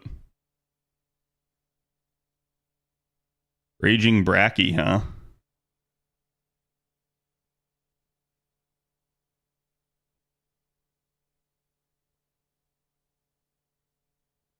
It's already been back for a while, yeah. All about complicated feelings and circumstances, yeah. They give it to us early that I'm effed. Yeah, I mean, I would never assume that they're gonna give you a new unit release early. Giving you like a new banner for an old unit is something. They definitely have done that before. Giving us a unit's buff early, they have also done, but it's rare. So it's like they could do these things. I don't expect it though. Raging Bracky being a JoJo? True. Definitely true. Speaking of which, chat, did you guys see, what is it, Stone Ocean is getting adapted?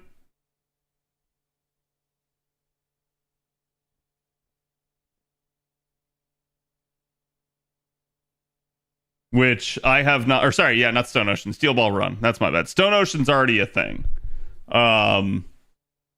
Which I still gotta finish Golden Wind at some point. I think I have to like beat it into Andre that we need to watch it. Wasn't there a huge backlash over Old Man coming early? So Old Man didn't come early, but his like his original banner was when it was supposed to be.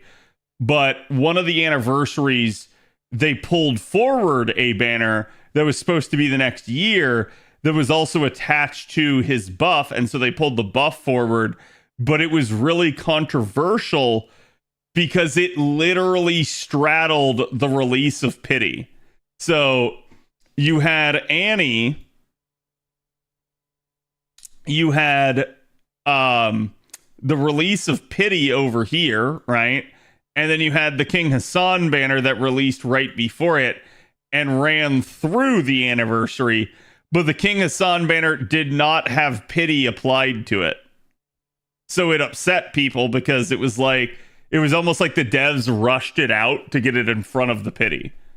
And they caught shit for that. And yeah, they should. They absolutely should catch shit for that. I did tell people, I was like, if there's ever a banner that you shouldn't roll, it's that banner. It's like, don't get me wrong, there's technically nothing wrong with it. However, it's like, one, you're incentivizing them to do scummy shit like that. And two, it's like, frankly, just smart of you to wait to roll for a different King Hassan banner. Because it's like the second, like, banner that would come out after that would have Pity. So it made a lot of sense to tell people, it's like, don't do it. This is like, it's rare that you'll hear me tell people, hey, don't roll, but that was one of the few times I've actually told people don't do it. Which, of course, meant that some people did it. The only other banner I think historically that I've ever told people don't roll was the summer banner. The chat, remember it? The summer AoE banner?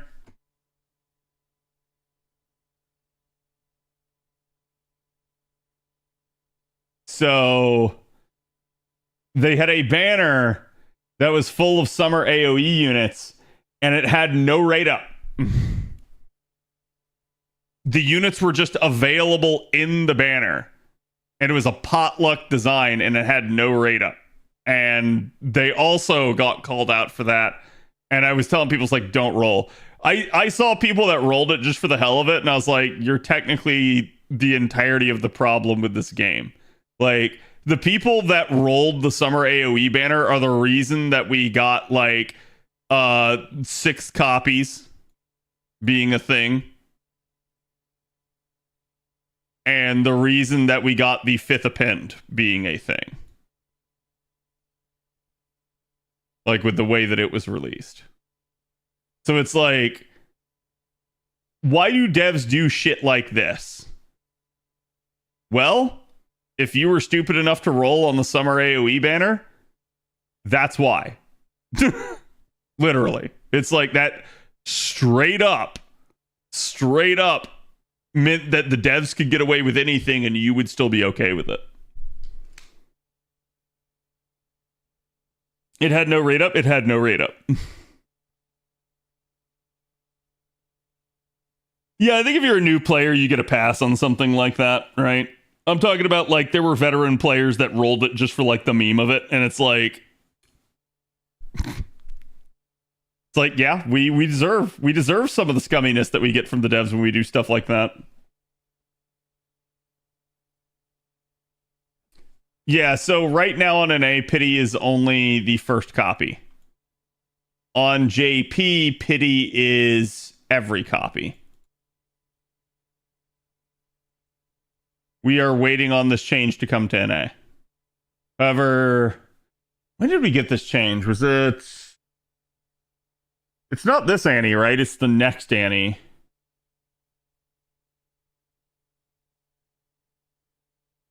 Yeah, 9th Annie. Okay. Yeah, so we have 8th Annie coming up right here on NA. But it's 9th Annie is when... Wait, did that break the capture card again? God damn it.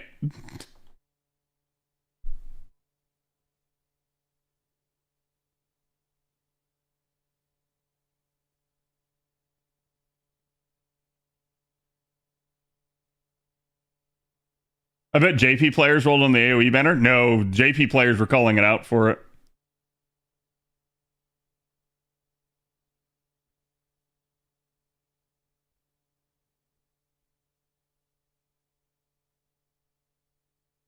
It doesn't hurt giving quality of life pity.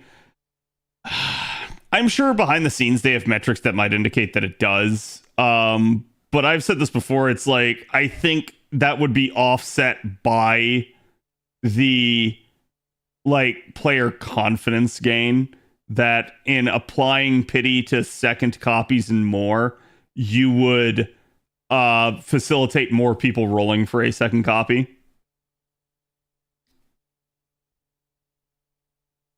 Whereas like the way it is right now, I think a lot of people roll the one copy, get taken to pity and go, I'm done. It's like not dealing with it because there's no pity after that. It's like, why would I like get taken to the cleaner for like 3,000 quartz or something like that and not get a second copy?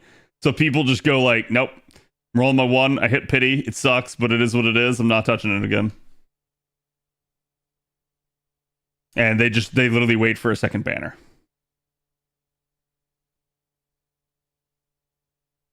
Was there going to be an EU law where there's no more limited units? Someone in VIP was talking about that. I think it was Prophet. I don't know what's going on with the EU. I'll just go ahead and apologize, chat, because like,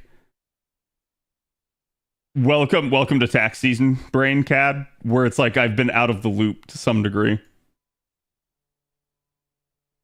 But I'll also say, like, I've heard rumblings about the EU cracking down on things for years.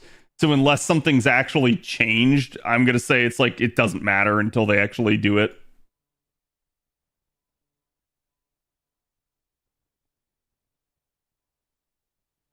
Okay, chat. Let us read the Draco. Okay. I'll give you guys my little bit of a breakdown here. This is another Chaldea break room. You guys know I like to go through these with you guys. I think I've missed one or two of them over time, but it's fine. It's like Draco's going to be an interesting one, though. I can already tell without even reading it. She's just the game's first beast. She's naturally going to be a very like unique character in that regard. Looks like we get a Wada Arco character design interview and developer commentary. Let's go ahead and read this a little bit more in proper detail. So, let's see. What are some of the highlights of Draco's Battle of Noble Phantasm animations? Draco debuted in the Fate Grand Order arcade, which is a spin-off arcade game available in Japan. Damn. Already right in the feeling for people that want arcade on NA. This Draco was made by combining the arcade version's design with a few additional elements and adjustments. Yeah. Maybe removing a final form. As the very first summonable beast, her special summoning animation made quite the stir with the players in Japan. Yes, and it made it over here as well. I still want to just point out that, like, the special summoning animation is such an easy, like, hey, I want to trend on social media thing. So I'm gonna just go ahead and point this out. Well, if you do it too much, it will cheapen it. The fact that they like really just don't ever do it is such a whiff from a marketing perspective for this game. Because she was so special, we took a lot of time working on her animations in Noble Phantasm. And like, don't get me wrong, I get that this is like a canned phrase and they kind of have to say this, but a little bit. I'm sure if you're somebody that like really wants to see an animation update for your favorite character, reading a line like this every single time there's a new servant just pisses you the hell off. We did have the arcade version to refer to, and so we worked on it carefully in order to not make it appear awkward. The arcade version has full 3D fields, and so we had to make adjustments in the viewing angles when we imported her Noble Phantasm animation. I'm relieved to learn players were satisfied with the end product. Yeah, honestly, it looks fine in game, and it's pretty similar to how it is in arcade. By the way, in Draco's first and second Ascension Noble Phantasm animations, Incarnadine demonic beasts pop up from outside the Damas Aurea, while it is dragons which appear in her third Ascension. This is Makoto Anjo, 3D artist for Lasingle. Now, I want to be clear here, chat. 3D artist means a lot of things. 3D artist means that Makoto probably did work on the arcade form. But it doesn't mean that they didn't also work on the 2D form for Draco, because a lot of FGO assets are actually, whether or not people realize it, they're actually blends of both 2D and 3D objects. Some stuff is literally 2D flat. Other stuff is 3D rendered. And yes, you're only seeing it from a 2D perspective, but it does actually have that third dimension there. It's just, something they'll do sometimes basically for ease. They'll model it rather than draw it, if that makes any sense. Game hints and strategies. Oh boy. The very first summonable beast arrives and brings with her class advantage against all of the 7 Knight class enemies. Draco's skills are focused almost entirely on buffing herself and weakening her enemies.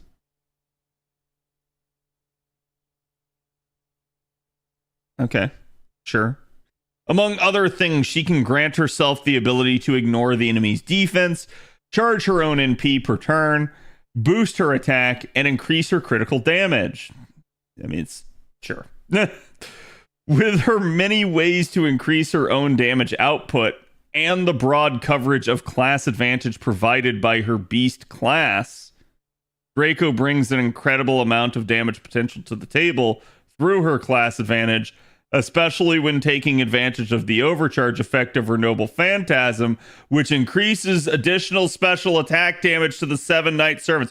Holy fucking run-on sentence. Okay, where did that sentence even begin?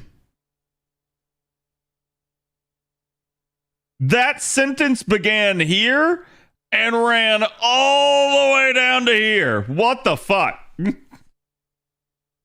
Okay, thank you for the follow. So I don't know who wrote this one, but Jesus Christ, it was a paragraph into itself. Let me break this down for you. Were there many ways to increase her own damage output and the broad coverage of class advantage provided to her by the beast class? They should not have put that in here. Because what this implies that every beast class will gain broad coverage. We don't know that. And it's really interesting because it is not a set feature of the beast class. Rather, it is unique specifically to her and her variant of it. So I'm not a huge fan of putting this in here because it gives a little bit of a misconception. And this is kind of one of the issues that the game just has in general is understanding the way things work behind the scenes. You don't want to give someone a misconception about this because they're just going to think that that's how every beast class functions. And then literally when Space Airish comes out years later, they're going to be like, oh yeah, I mean, she's the exact same. No, she's not. So that's going to make things weird. And then sure enough, down the line, I'm sure we're going to get more beasts that'll be weird as well. Draco brings an incredible amount of damage potential to the table through her class advantage. So already at this point, you have class advantage. Class advantage. Special attack damage. We're getting kind of redundant here. But I do think, yes, this is true. Especially when taking advantage of the overcharge effect of her Noble Phantasm, which increases additional special attack damage to the 7 Knight Servants.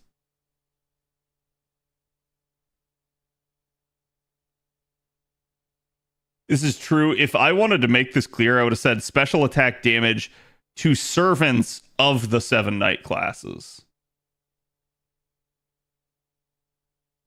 This is the way her trait is worded in games. It's technically not incorrect. But the thing you want to emphasize here is that its servants get even more damage. And this is why I think a lot of people undervalue Draco, because they don't actually look at the numbers and they don't realize that Draco is a pseudo Gilgamesh. She is a single target Gilgamesh that just shits on things. And don't get me wrong, I get it. Okay. The people have their reasons for liking certain things and stuff. But chat, I cannot emphasize this to you guys enough. This is one of the most powerful units in the entire game. It's the truth.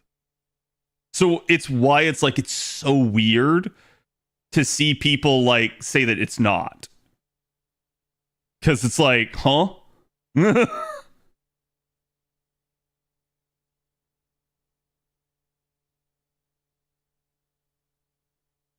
Her class and overcharge, those are her biggest points. Damn. You just summarized in one small sentence and maybe the majority, 2 words there, what took them a paragraph. People need to stop at the copium. Yeah. Okay, so let's see what Wada Arco has to say about it. Honestly, I'd give that analysis there. It's a little bit plain. There's not too much that's actually wrong with it. It's just kind of some of it could be worded better. So I'd give that an 8 out of 10. It's a better rating than I normally give them. Especially with Roma CC on her that just makes her damage go beyond. Yeah. Draco debuted in Fate Grand Order Arcade, and her design in Fate Grand Order is slightly different. What can you tell us about the process or background for these changes? Because FGO Draco is not entirely the same Draco from Arcade, I made slight changes to her design. Players may say only slight, ? I can't tell the difference at all, but the FGO Draco is just a little cuter. Okay, Wada Arco. The fact that she came to Chaldea even though she's a beast, or that she gives chocolates to Master during Valentine's Day, is the sort of thing I personally think is only feasible in FGO. So there are plenty of changes in her, right? I mean, don't get me wrong. This is a cute answer, but this is also just an absolute, cop-out. She did not answer the question at all. Can you tell us about the process or background for these changes? No, Draco gives you candy during Valentine's Day was the answer. It's like, I'm not going to get upset that that's her answer. Just that, like, I'm merely pointing out she didn't actually answer the question at all. Which is fine. That may have just been a, like, I'm going to punt it because I don't want to have to answer it. Or maybe I can't. Was there any feedback on Draco's design from the writers? Oh boy. I was told that her third ascension was supposed to be a grown-up, dark, heroic Nero who didn't die young, as in her actual history. So I thought of her having a complicated case of Chunibyo, adolescent delusions, and so I thought making her design look evil might be the way to go. So I had her wearing red armor or a black emperor toga. However, I received feedback saying that the concept is a cool-looking grown-up Nero centered on the theme of a beautiful woman dressed as a man. So that's how I designed her. Honestly, that's really weird feedback. Like, I don't hate Draco's third ascension. I think it's easily her best. However, one, Arcade has a crazy design for her final ascension. I think a lot of people were expecting that. So when she came out on JP, it was a mixed bag. Some people were really excited about it. Some people were like, why didn't we get that form? Obviously, in reading the event, you know why. However, what I do find interesting is that the variant that we get seemingly is more like this is what it strikes me as, chat, and you guys can tell me if I'm wrong. It's more like a Dark Knight or like literally a Demon King type of aesthetic is what they gave her. Okay? So it's like, it's a weird way that they interpreted this, given what you can see up here was their basis for like what she's supposed to look at. And so that's where I'm like, I really wonder how this went, short of like, I wonder if Takeuchi just kind of got stuck on an idea, or maybe Nasu in that mind. That's how I designed her. Feminine elements like a skirt that the base Nero wore were removed, which is, so this is really interesting. Feminine elements like a skirt. Chat.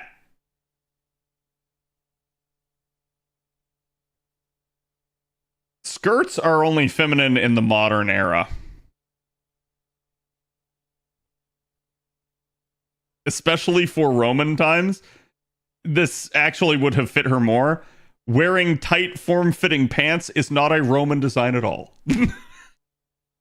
Just saying. Not that it makes it bad, but it's like, huh?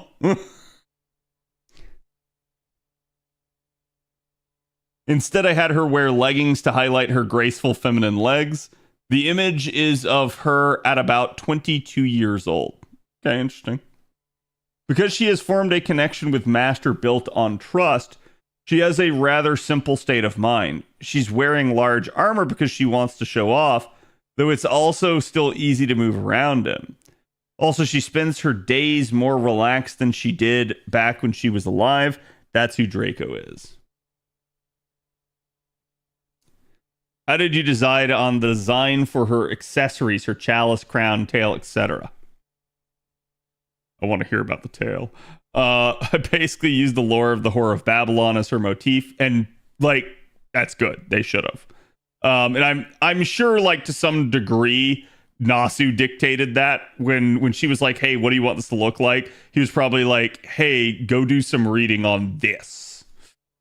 In the initial idea phase, I had her riding the 7-headed dragon. Ooh, that would have been cool. And then I combined them into the design. Because, so like, honestly, I actually, chat, I know some of y'all really like Draco's design. You're fine liking this. However, I'm going to take you guys and I'm going to literally put you over here and put you in timeout. Because literally Beast Draco was supposed to be the rider form of Draco. Always. That is what was hinted at from Extra. Okay? So it's really interesting because that would have been a really cool motif to show then if she's riding on the seven-headed dragon. Of Nero, you mean? Yeah. Then I combined them into the design. I kept the element of the seven heads. Two of them are the crown sitting on her shoulders. Yeah, I feel like the crowns look really weird the more you look at them. And the scales on her legs are the other 5 heads of the dragons. I didn't want to have any intricate accessories because she is a larva of a beast. So she holds a classic looking chalice. The chalice is the best part by far because the chalice just looks so weird. It's like, hey, it's a grail, but it's like where the grail is normally a very simplistic looking design. They're like, yeah, but this is a grail for like a Roman emperor. This is like, it is all the way over the top. It is the big gulp grail.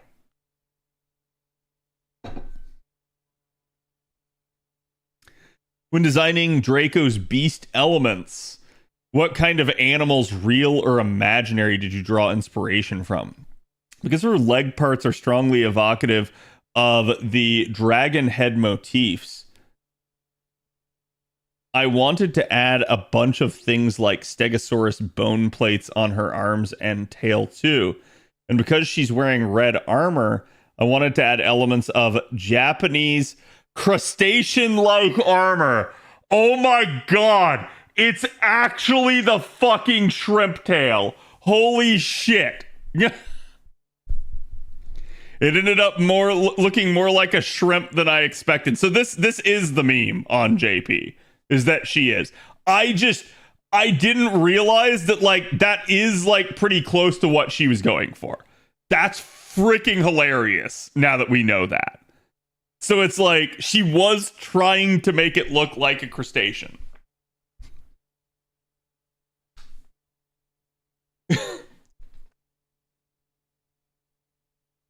I never realized that.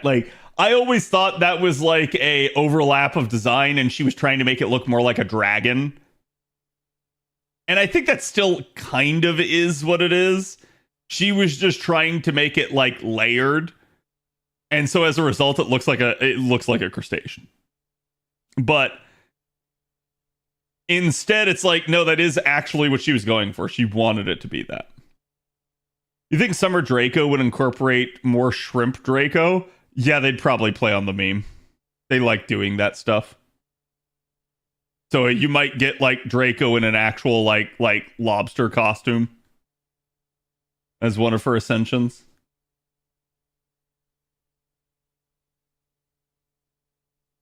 I feel like the writing Seven Dragons thing definitely got shot down by the animation team. Probably. Probably. But admittedly, would have been cool, right? That's my only issue with Draco, from a narrative and depiction standpoint, is that we heard so much about what Draco was supposed to look like and be like from before Arcade. And it feels like when they actually sat down to do it, Nasu got one of his big ideas again. And it's fine. I love the way that Draco turned out. However, there's always going to be this level of damn, that was such a missed opportunity. Man, I really would have liked to have seen what they originally had planned.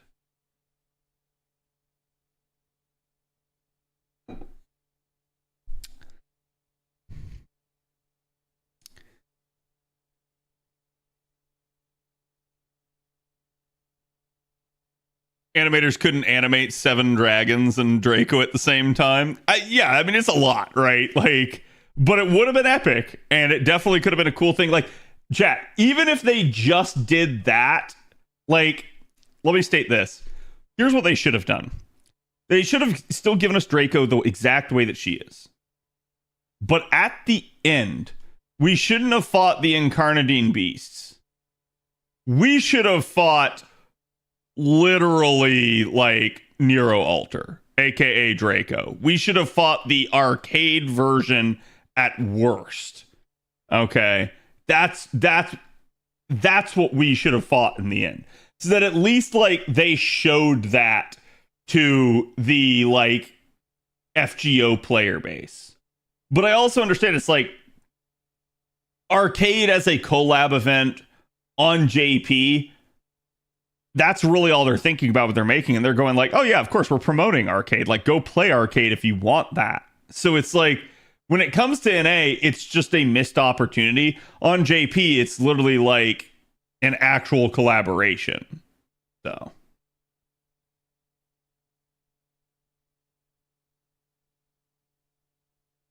you want a sprite of what?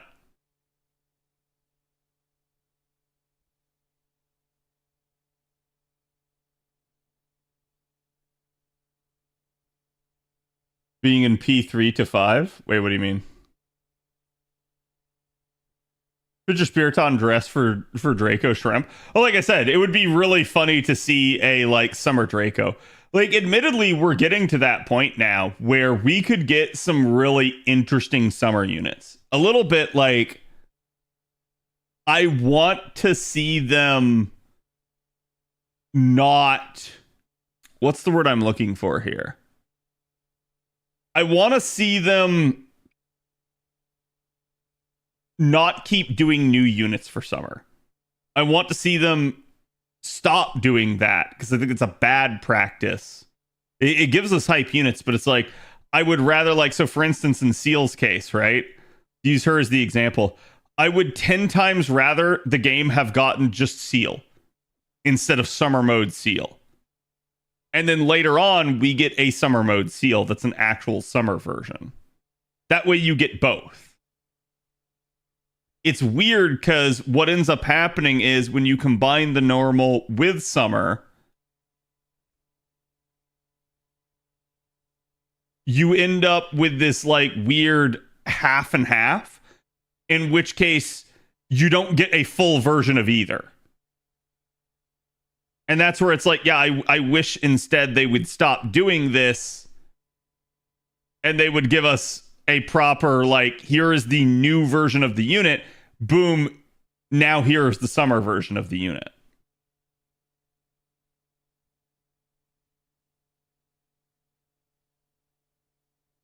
Also calling on the whole Ace Summer Morgan thing. Yeah, absolutely.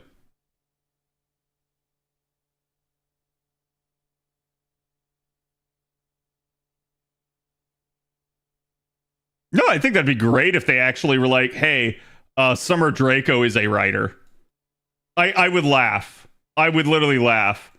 And then like what it is like in Form 1, she's in a lobster suit.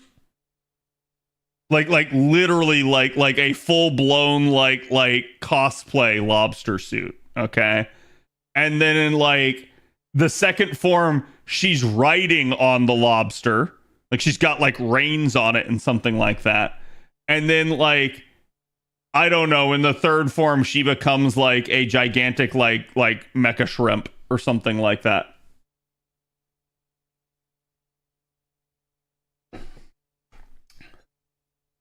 But they could make it like with her having reins and stuff on the lobster, they could make it look like she's basically riding a chariot.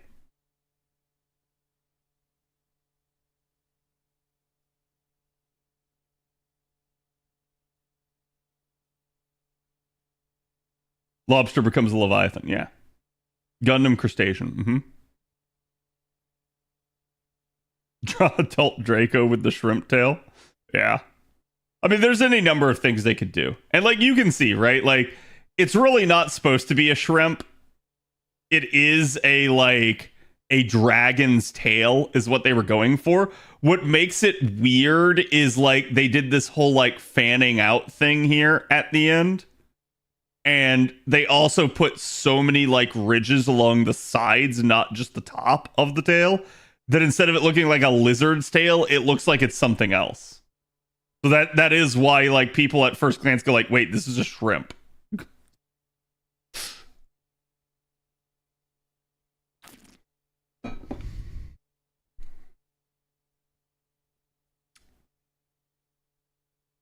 I think doing Summer Morgan as part of Ace was just a huge mistake. Yeah, I agree. And that's like, I love the unit still. I think it's great. But I look at that and I go like, it's wild because this is literally the players giving you permission to sell them 2 different units instead of just one. Like, should you not do this? Would this literally not be better for you as a developer? So it's like, the fact that they only did one is like wild to me. And then they caught a lot of flack for it. And then they did it again. And I'm like, huh?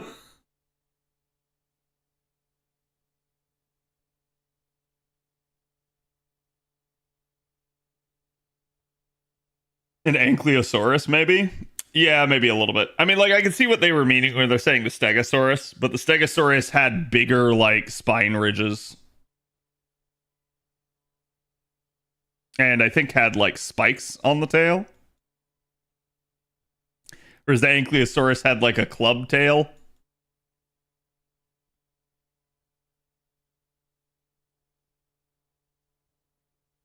I used to really like dinosaurs when I was a kid, chat. Full disclosure.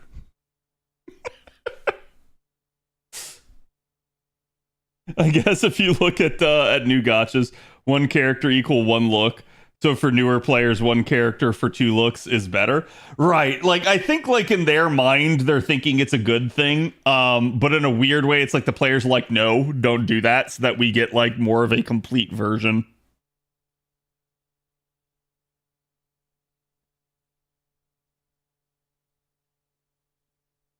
If we got a separate Summer Morgan, what would have even been her class caster? So chat. I have an unfortunate truth for you. Okay? Summer Morgan was always going to happen.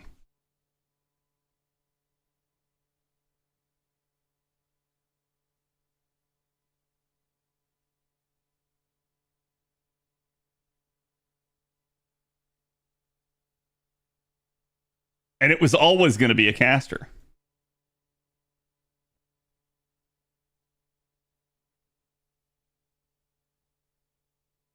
However, when thinking about what they wanted to do for the story of this character,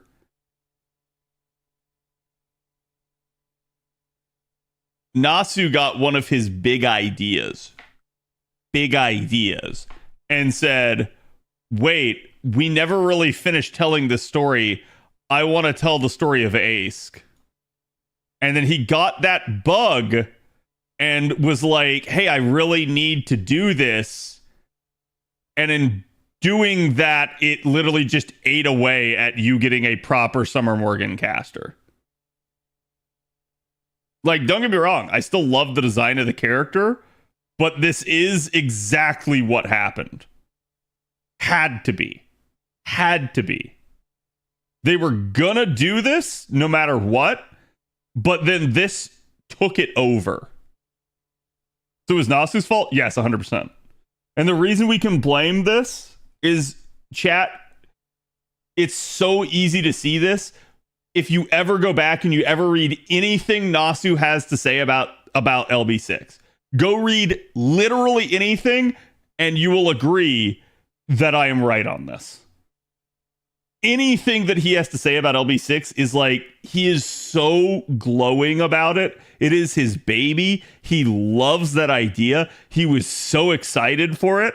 So it's exactly why he ended up probably subverting the character. It's like, he can't get off it. It's his favorite fixation. He was snorting the void dust heavily. Yeah, absolutely.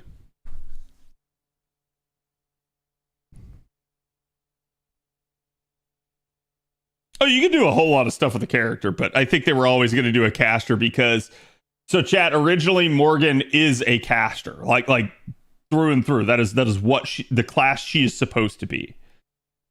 Oh, but wait, we got her as a berserker. And in the Lost Belt, she's actually at first a ruler. So it's like, that's what you were going to get. You were going to get the original caster form, so to speak. Wasn't it ruler? No.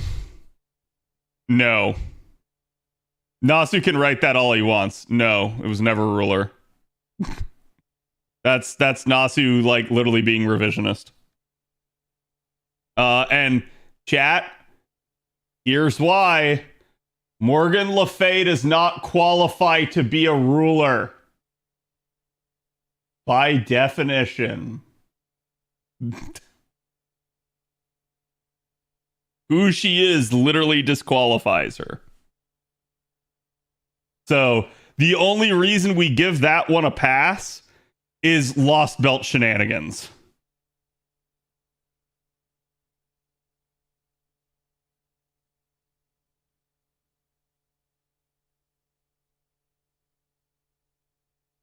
She's a ruler because Nasu wants it to be. Yeah.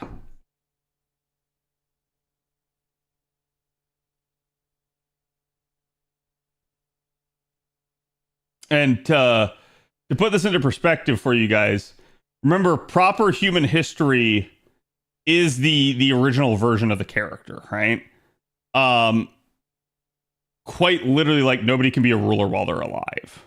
So obviously she doesn't fit into that mold regardless.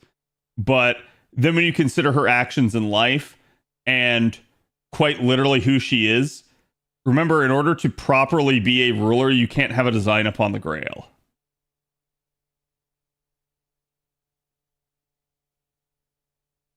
Ain't no way any version of Morgan qualifies. Ain't no way. There is not a single version of Morgan that does not have at least one wish for that grail.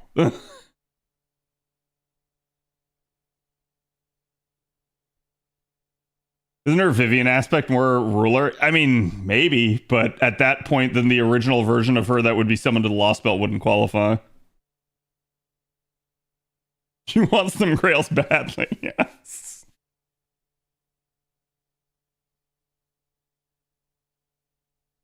The person known for a desire for power. The person that literally went, it should have been me, not her. Yeah, definitely. Definitely.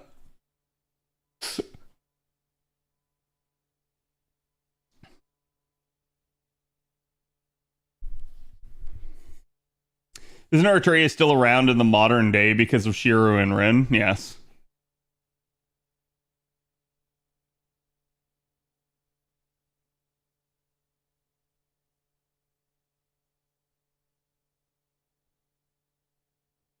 Cat, every male ruler in FGO does count them. Listen, chat. What a ruler is like set in stone. What an FGO ruler is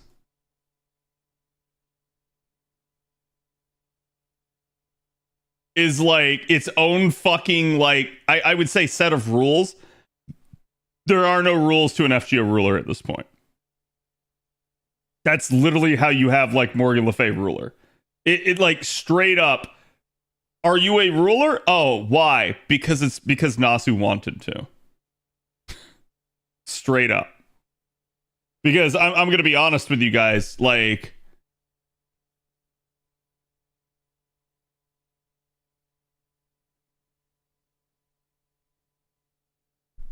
Amakusa is literally the worst fucking example. And he doesn't even come from FGO. But it's like already the concept of a ruler even before FGO was getting eroded.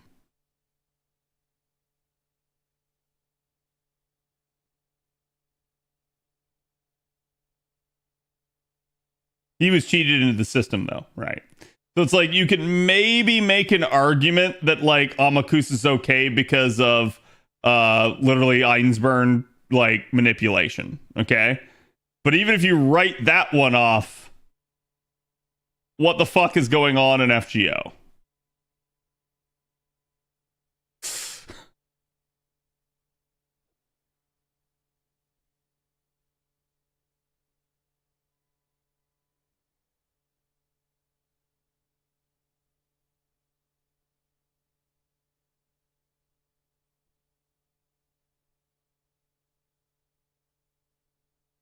rulers are not supposed to work that way. That'd be awesome. I would love to see that. If, like, in that regard, chat, I'm gonna be really interested in Ordeal Call 4. I'm gonna be really interested because of that. Because, like, literally, holy shit. Go over all the rulers and disqualify them. That won't even take long.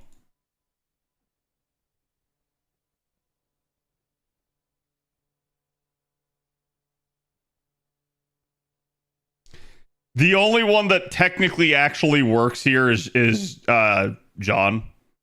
Like, she's straight up fine.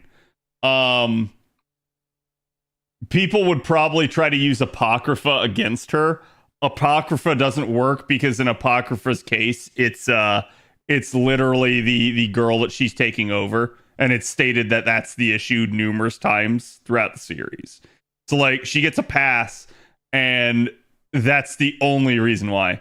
Amakusa either by definition shouldn't be a ruler or literally doesn't qualify. So we all know he got cheated in, but yeah, no, he absolutely has the design upon the Grail. He wants to use it for his own means, so it is what it is. Martha Ruler, you could maybe make an argument that she's fine as well. That she doesn't need to be.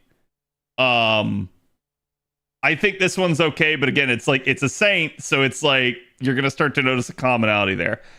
Sherlock Holmes, I can't say the reason, and y'all know why I can't say the reason. However, I'm going to just go ahead and say that Sherlock Holmes was not supposed to be a ruler. QSH. Can QSH work? I think this depends. I think it really depends. QSH, I think, personality-wise works. The reason QSH doesn't work is literally also LB3. Y'all know what he was up to in LB3. And straight up, like, that was possible because of Grail shenanigans. So...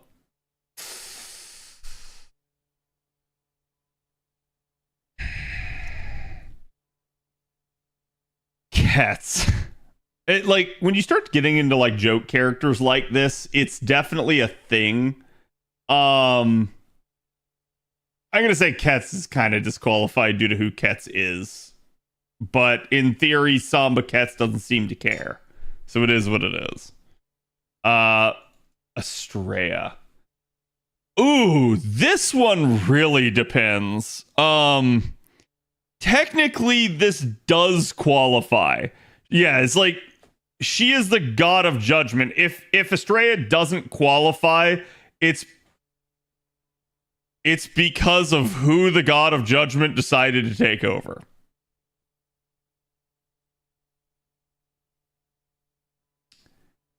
This one, all right, chat.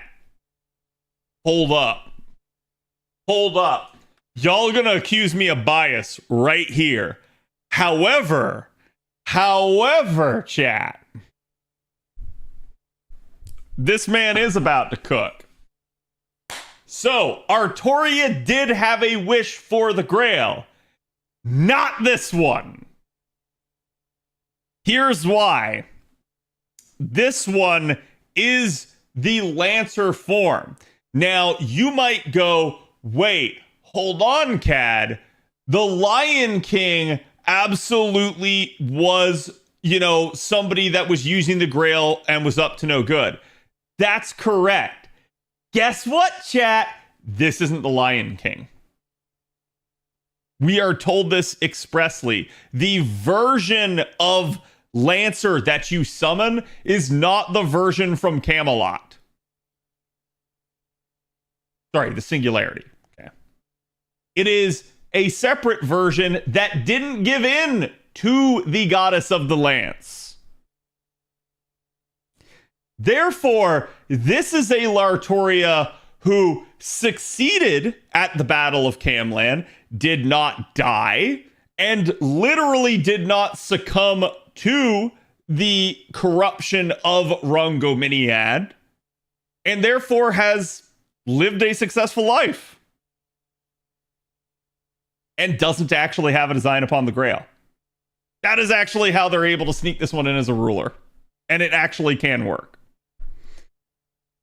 Now, you could argue and make an argument based off like, oh, well, Summer 4, it's like she wants to please Mashed or something like that. It's like, yeah, you maybe could, but it's also like one of those deals where she's pretty like benign throughout most of the Singularity. But then this one used the Grail in conjunction with Merlin for the summer event.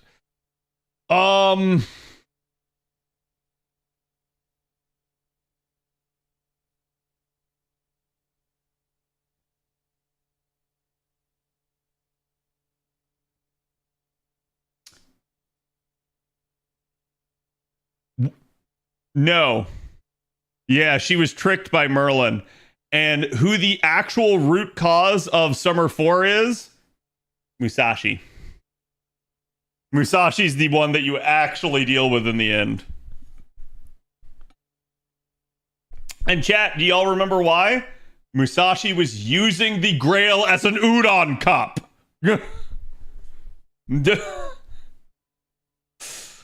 So yeah, no, she actually works. You wouldn't think it, but she actually does. Himiko. This one's interesting. I think the more I think about this one,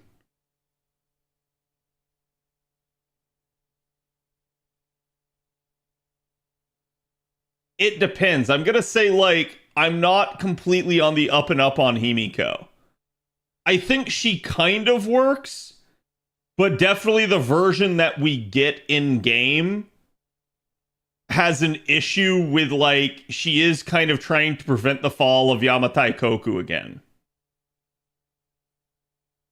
So I think it's like, it's okay. Whereas, like, if we were to compare this, it's like, it's a similar form here to Buntoria, but Buntoria doesn't have, like, that same, like, oh my god, I gotta, like, go back in time and redo things and fix Britain, right? Himiko seems to still maybe have a hint of that. But I honestly, I feel like at least in her case, she's fine. And I think it's more Io that's the issue there. Io is the one that seemingly has the regrets and would like to change things. So, yeah, that's what I'm saying. It's like, to me, she's way more okay with it and more accepting of, like, it be what it be. Karen?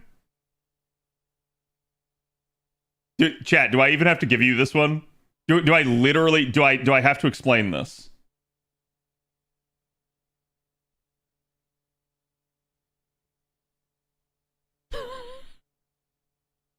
I feel like I don't need to. Yes, please. I'm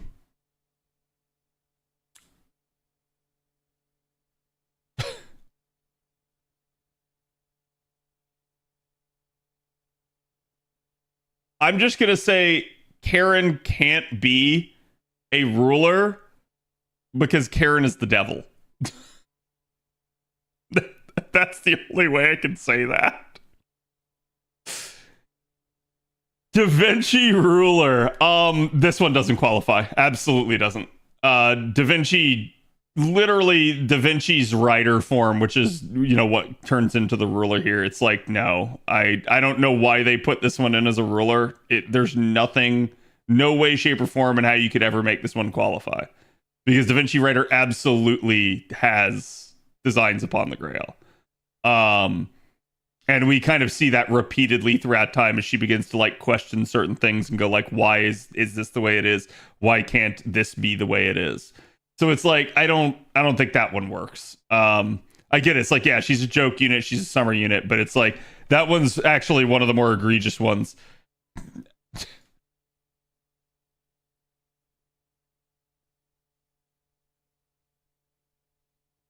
What are we doing? Like,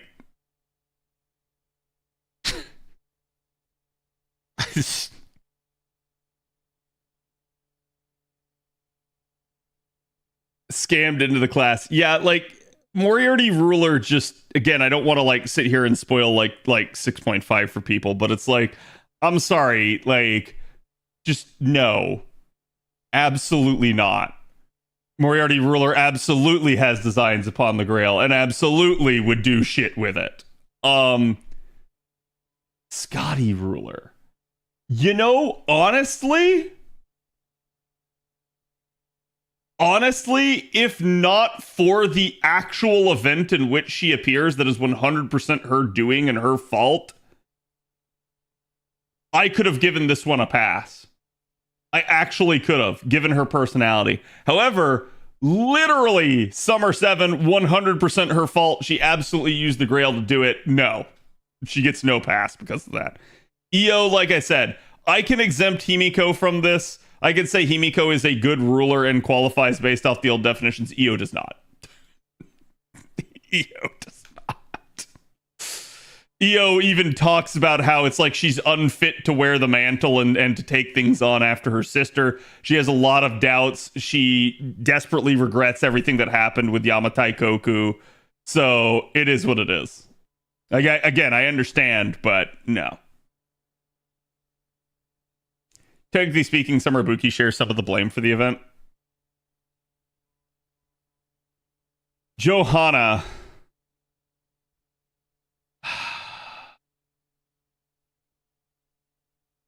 This one's weird. Hear me out. Chat. It's easy to say that Johanna doesn't qualify. However, yeah, Crossed got it. If you remember the Valentine's event, you might sit there and go like, oh, well, the Valentine's event is about like her wishes getting fulfilled. It didn't. The Valentine's event is instead about literally somebody else manipulating things to make her think that she had a wish to get it fulfilled. She didn't have one. And that got proven by the event. So she actually does qualify. Mel Ruler. Ooh, this is an interesting one.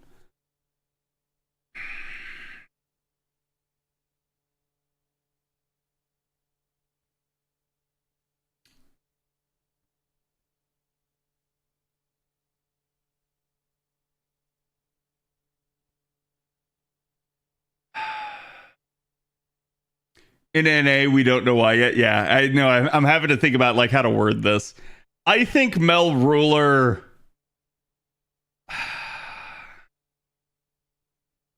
I think Mel Ruler does have designs.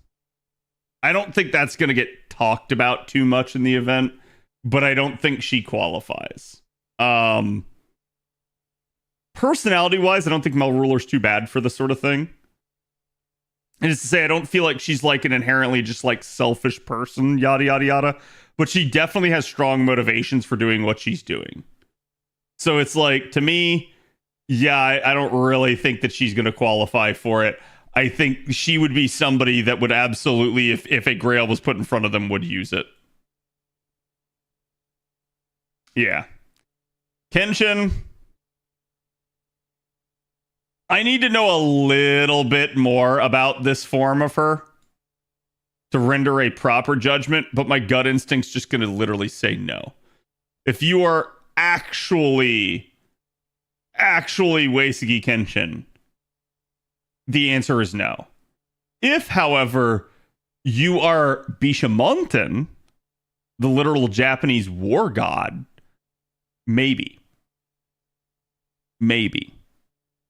Maybe she qualifies. So it's like, I think the issue here is that it's a blend of the two. So I'm going to say this one probably also doesn't. But yeah, I think overall it's like just kind of looking back here, I think John qualifies, Martha Ruler qualifies. QSH is like on the line. Estrella, maybe. Honestly, I'm going to say like in this form, it does seem like Estrella is the actual dominant one in this relationship, so yes. Bunbury, like I said, I think she actually does.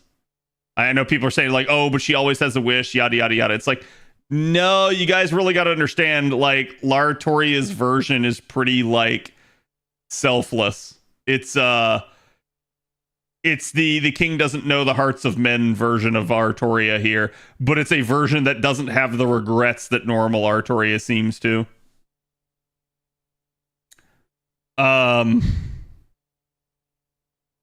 Yeah, Himiko, Johanna, and I think that's it.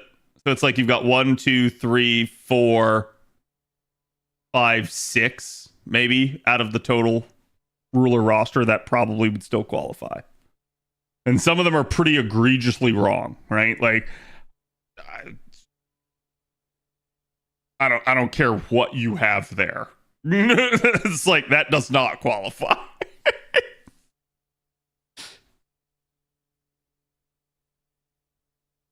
She didn't even use the Grail that was Aussie. Yeah.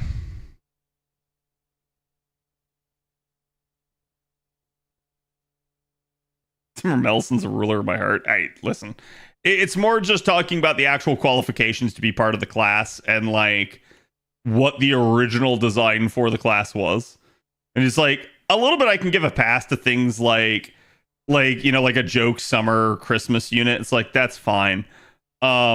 But there are some where it's like, for instance, like in EO's case, I'm like, no, this one doesn't qualify. Mori absolutely doesn't qualify. So it's like, there's some where it's like, it's just immediately obvious they should not work in any way, shape, or form.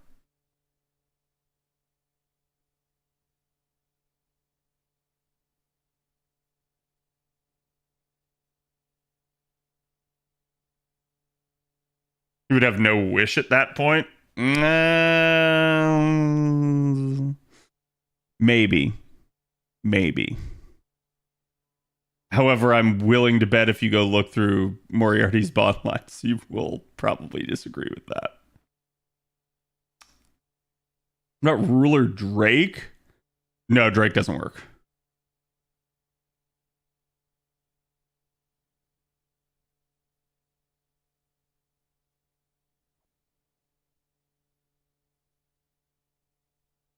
Literally something I stole from Poseidon and didn't care about its use. Yeah, that has nothing to do with her not like having desires. That has everything to do with like Drake is just like a free individual that it's not about the end result. It is literally about the journey for Drake. So it's like it's not getting something from Poseidon that matters. It's literally the act of being able to steal something from Poseidon is thrilling. That's all it is. Are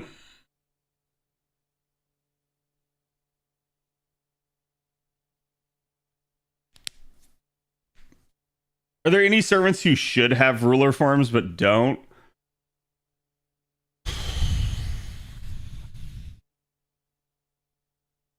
That's an interesting question.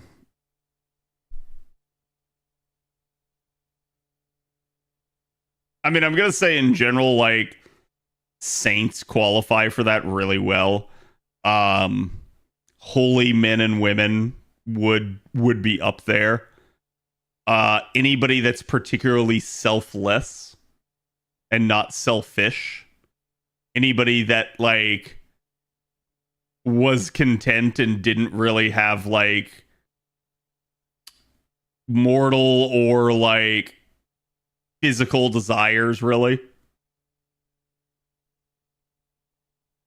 Valkyries are kind of weird because the Valkyries are constructs. So in theory, they would just never qualify, but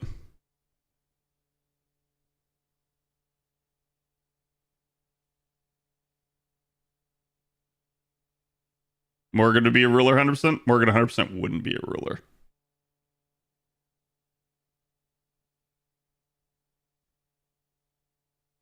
Not based off the old definition.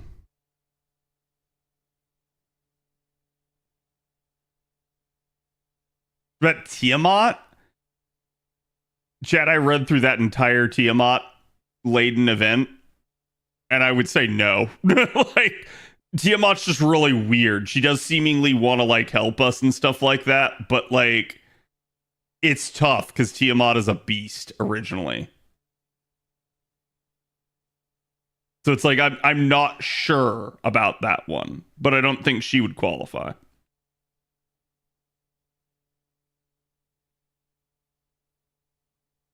If you hate everyone equally, you're also neutral. I don't know about that, but King Hassan would qualify now.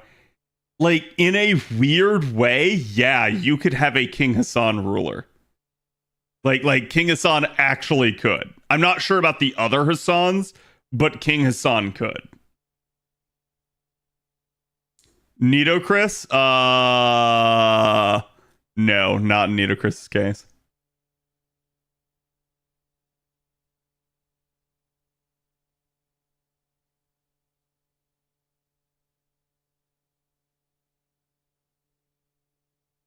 You could maybe have a form of Gilgamesh that would qualify. I'm not sure. Like, in the same way, it's like if someone wants to make an argument, it's like, oh, Morgan could qualify based off of like Lady of the Lake or something like that. It's like, I can hear that. I don't think it works in Morgan's case because of how Nasu has treated her. But like, it's one of those deals where it's like, honestly, in FGO, they've just completely destroyed what the original definition and concept was.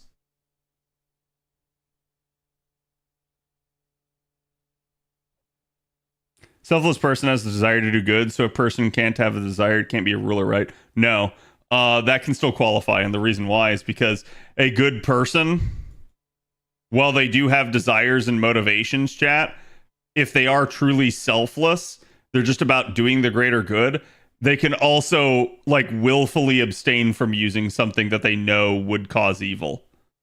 And that is quite literally the entire definition behind why John works as a ruler. Like, she literally respects the Grail as a holy, like, symbol and icon, so she's not going to touch it.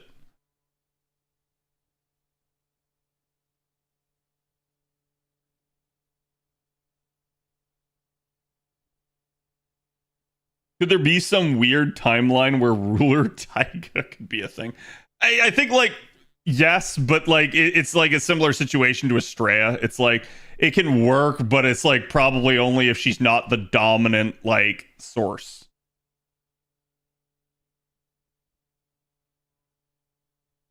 What about shooting Doji? Not a chance. Literally not a chance. And Oni cannot be a ruler by definition.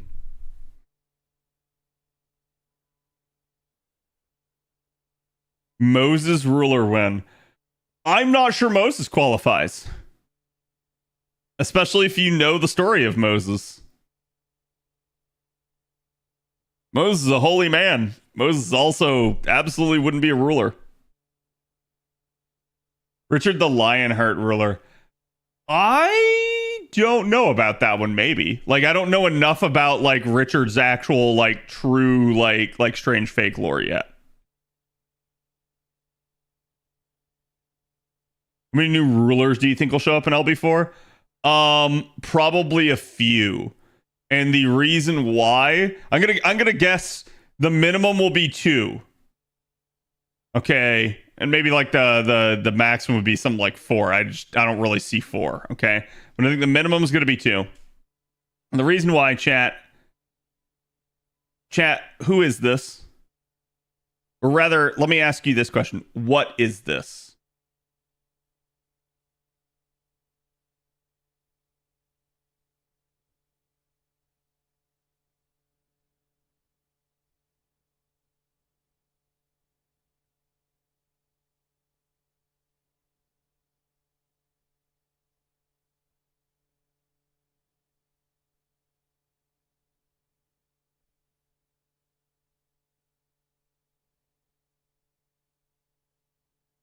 You're getting there. One of you got close.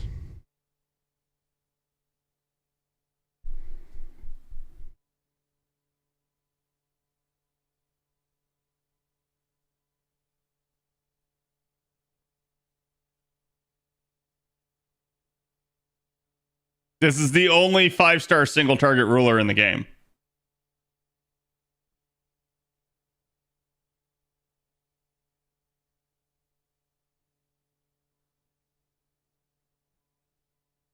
Support. AoE. Single target 4-star. Support. Support. AoE. Single target 4-star. AoE. Support. AoE. Single target 4-star. AoE. Support AoE. AoE. Support AoE. AoE.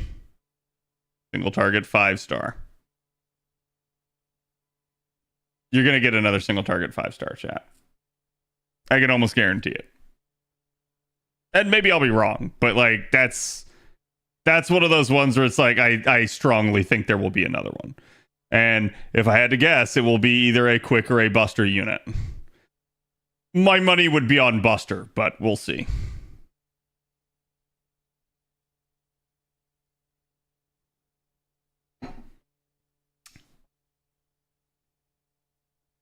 So you get a 5-star Saint Martha? No, unlikely.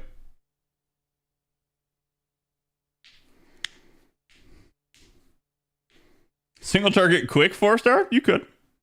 Definitely don't have one in that regard, so.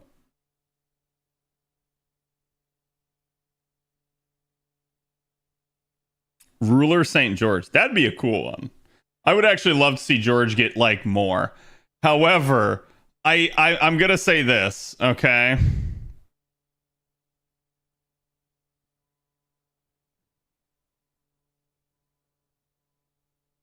Okay, like you have Dante's here.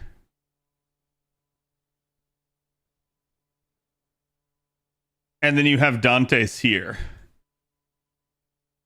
Some people called this a glow up. I actually think this design just looks worse. Like, I get it, but I actually think this design just looks not as good as the original. Now, maybe that's like nostalgia, but I think this design gets like way too freaking busy to a large degree.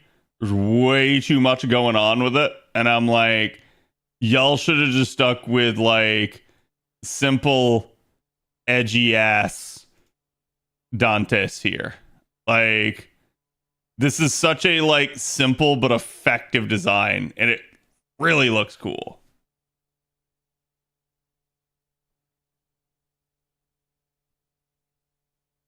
I don't like the OG art. Oh no. Listen. A lot of people, based off the initial perception of the way this character looked, weren't enthusiastic about Dantes.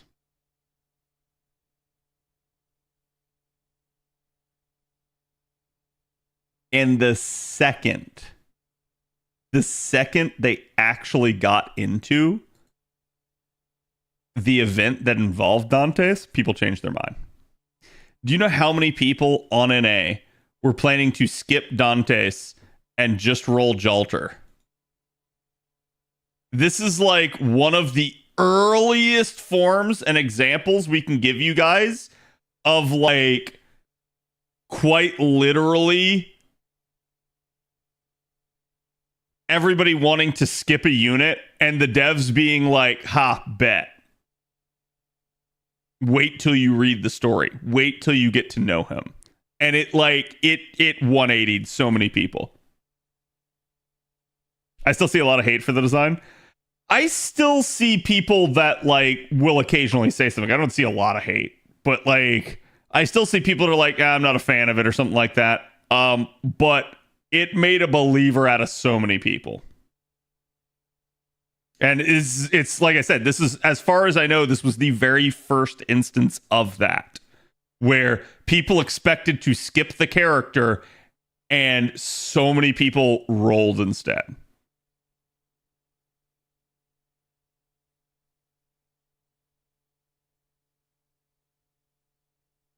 I got Dantes in one ticket. I got Jalter in not at all. Yep. There were so many people back in the day.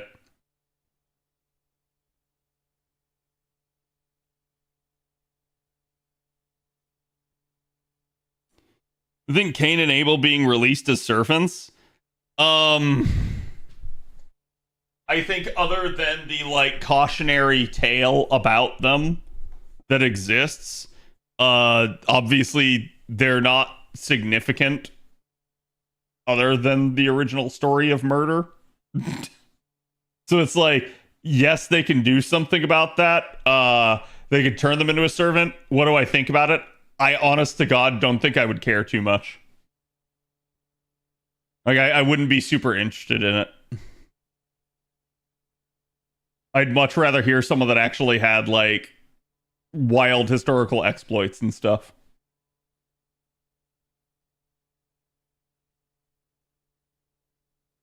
Cain is definitely an Avenger? Or would Abel be the Avenger?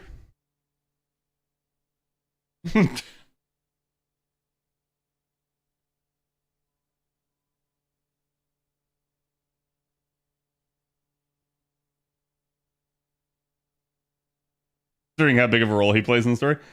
Dante's plays a way bigger role than most people give him credit for. What if they both inhabit the same body at the same time? Okay, Jekyll and Hyde. Okay.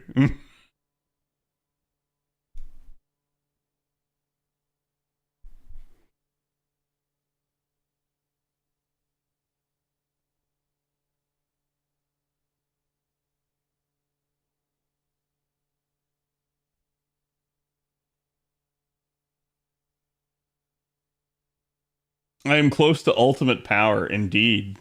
You are 2 months away. Thank you, Shadow. Appreciate it. Yeah, can we get some love for Shadow?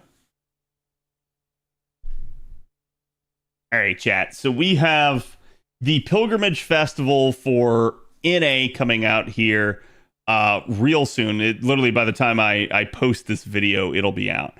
Now, there's a couple of things I wanted to say about this. Y'all know I have my evocation video out there explaining everything that kind of works on this. I've also got one talking about kind of like who some of the best units to take from the evocation festival are. But it's been brought to my attention that it would be a good idea to talk about each of the individual evocation festivals, and that's kind of what I intend to do here while this one's actually relevant. So you guys should know the deal with an evocation festival. This is going to be the release of old welfares into the evocation shop, aka pilgrimage festival and pilgrimage shop here on NA.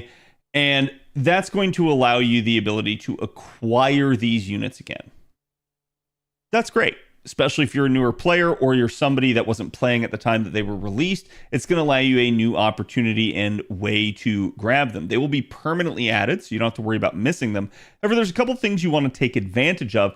Particularly this evocation festival is going to be an interesting one. So these are the NA dates and how they will apply.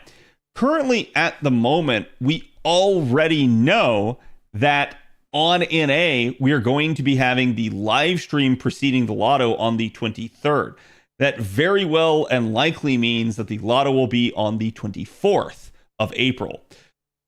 The lotto will last for 2 weeks, which means it will probably end sometime May 8th. Why is that significant? Why do I need to bring this up with the Evocation Festival? Well, that means that the damage bonus that these units receive while the Pilgrimage Festival is going on will also apply for these units to the lotto. So it's at least significant from the standpoint of if you can manage to work one of these units into one of your compositions, it might help you if you were otherwise going to struggle with a node.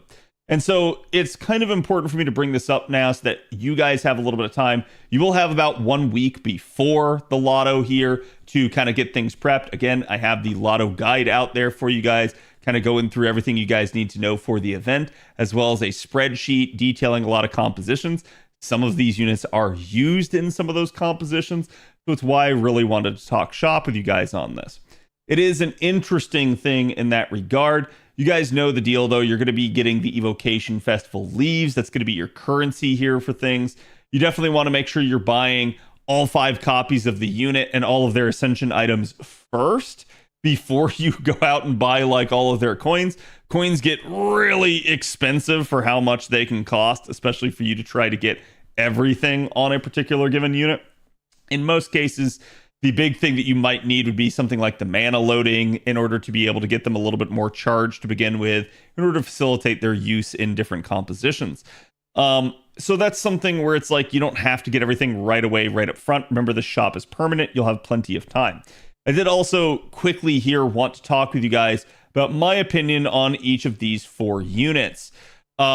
Literally, you're going to be getting Nobu Archer, Mixa, aka Mysterious Idol X Alter, Brave Ellie, and Caster Liz, aka Halloween Liz. So each one of these is pretty interesting in their own right.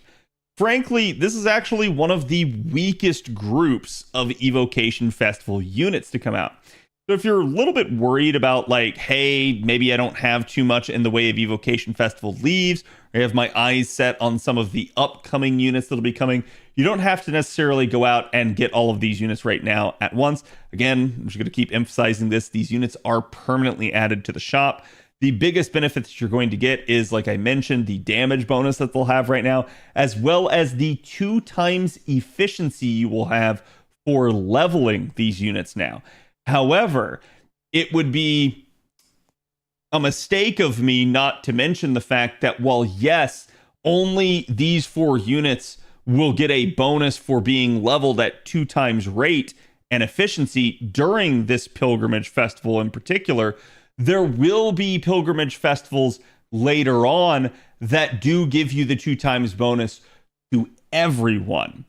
JP did have one of those not too long ago, so don't fear too much about missing out on some of this. If you're worried about, say, maybe like grailing one of these units or something like that, that is definitely something that you can at least put off until a later date where you're maybe more sure about things.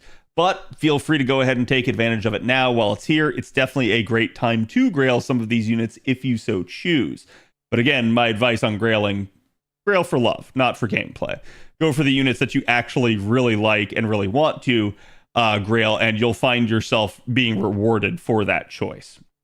Now, with regards to each of these units, Caster Ellie in particular, to me, she's in a lot better state. She's gotten a lot of buffs over the years. She was actually one of the weakest units in the game for a while, and they've given her some love. She's a lot more usable now, but NA is still a little bit of a ways from some of that. So I'm going to say, like, yeah, go ahead and pick her up if you want, but this is not, nearly as dire of a thing. There's plenty of low star options for a AoE caster, some of which are particularly good, like Caster Ku. And even if you can't get your hands on someone like him, there's plenty of other serviceable options, like even Geronimo, that can actually deal pretty decent damage for you. So I don't think it's that, like, crazy to go after someone like Caster Liz here. She's probably one of the, I'm going to say, worst pickups in this group that you could kind of go for out of the outset. But again, if it's just something where it's like you find yourself needing a caster, it's something you can do. I don't think all in all she's that bad of a unit. It should be emphasized that at the end of the day, these are going to be 4-star units that you end up getting 5 copies of. So they're almost as strong as a 5-star in some cases. And that's something to not really look the gift horse in the mouth on, because it's functionally free. The evocation leaves don't cost you anything. You're going to get a ton of them just from doing missions. You're going to get a ton over time from logins. You're going to get a ton from event shops and things like that and various other campaigns. So to me, you're still going to get a lot of these resources to be able to purchase these things. So in the end, you want to acquire all of the welfares eventually anyways. You do get the benefit of leveling them up and getting not only more milestone progress, but also a rare prism every time you get one of them to their max ascension. So I do recommend trying to go after each one of them, if for no other reason than that.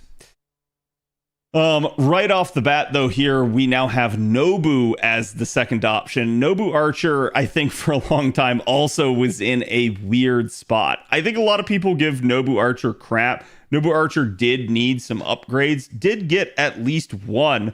I think she could still use a little bit more love. However, Nobu Archer has always been a pretty serviceable unit. What she lacks in charge and repeatability, she makes up for in some at least like scalability due to her damage niches. She is anti-divine and anti-writing with her kit, which is actually really strong, especially since a lot of saber servants have writing in their kit. So with her as an archer, that is a really potent combination. And it doesn't have to be a saber either. It can be something like a neutral target or a berserker that she can maybe get a little bit more firepower out of. We do actually make use of her in some of the lotto comps, but again, it may not be a comp that you want to do. I highly advise going and checking out the spreadsheet on that before you necessarily go like, oh man, I really got to have this one. But I do think she's a pretty serviceable option. She's arguably one of the better ones here, but again, like I said, this group is not the strongest batch of welfares. Next up here, we have Saber Ellie, aka Brave Ellie. Brave Ellie has also gotten some nice upgrades over the years, but in a weird way, I think the devs still quite don't understand how to work her third skill. They're not quite sure what they want to do with it. And I think the players just don't really value what the devs are trying to do with it very much. Not saying the players or the devs are wrong, just that there's a disconnect there. She's actually pretty serviceable in terms of damage output, but the kit leaves a lot to be desired. If for no other reason, she could be a good sort of stat stick damage dealer for a single target saber for you.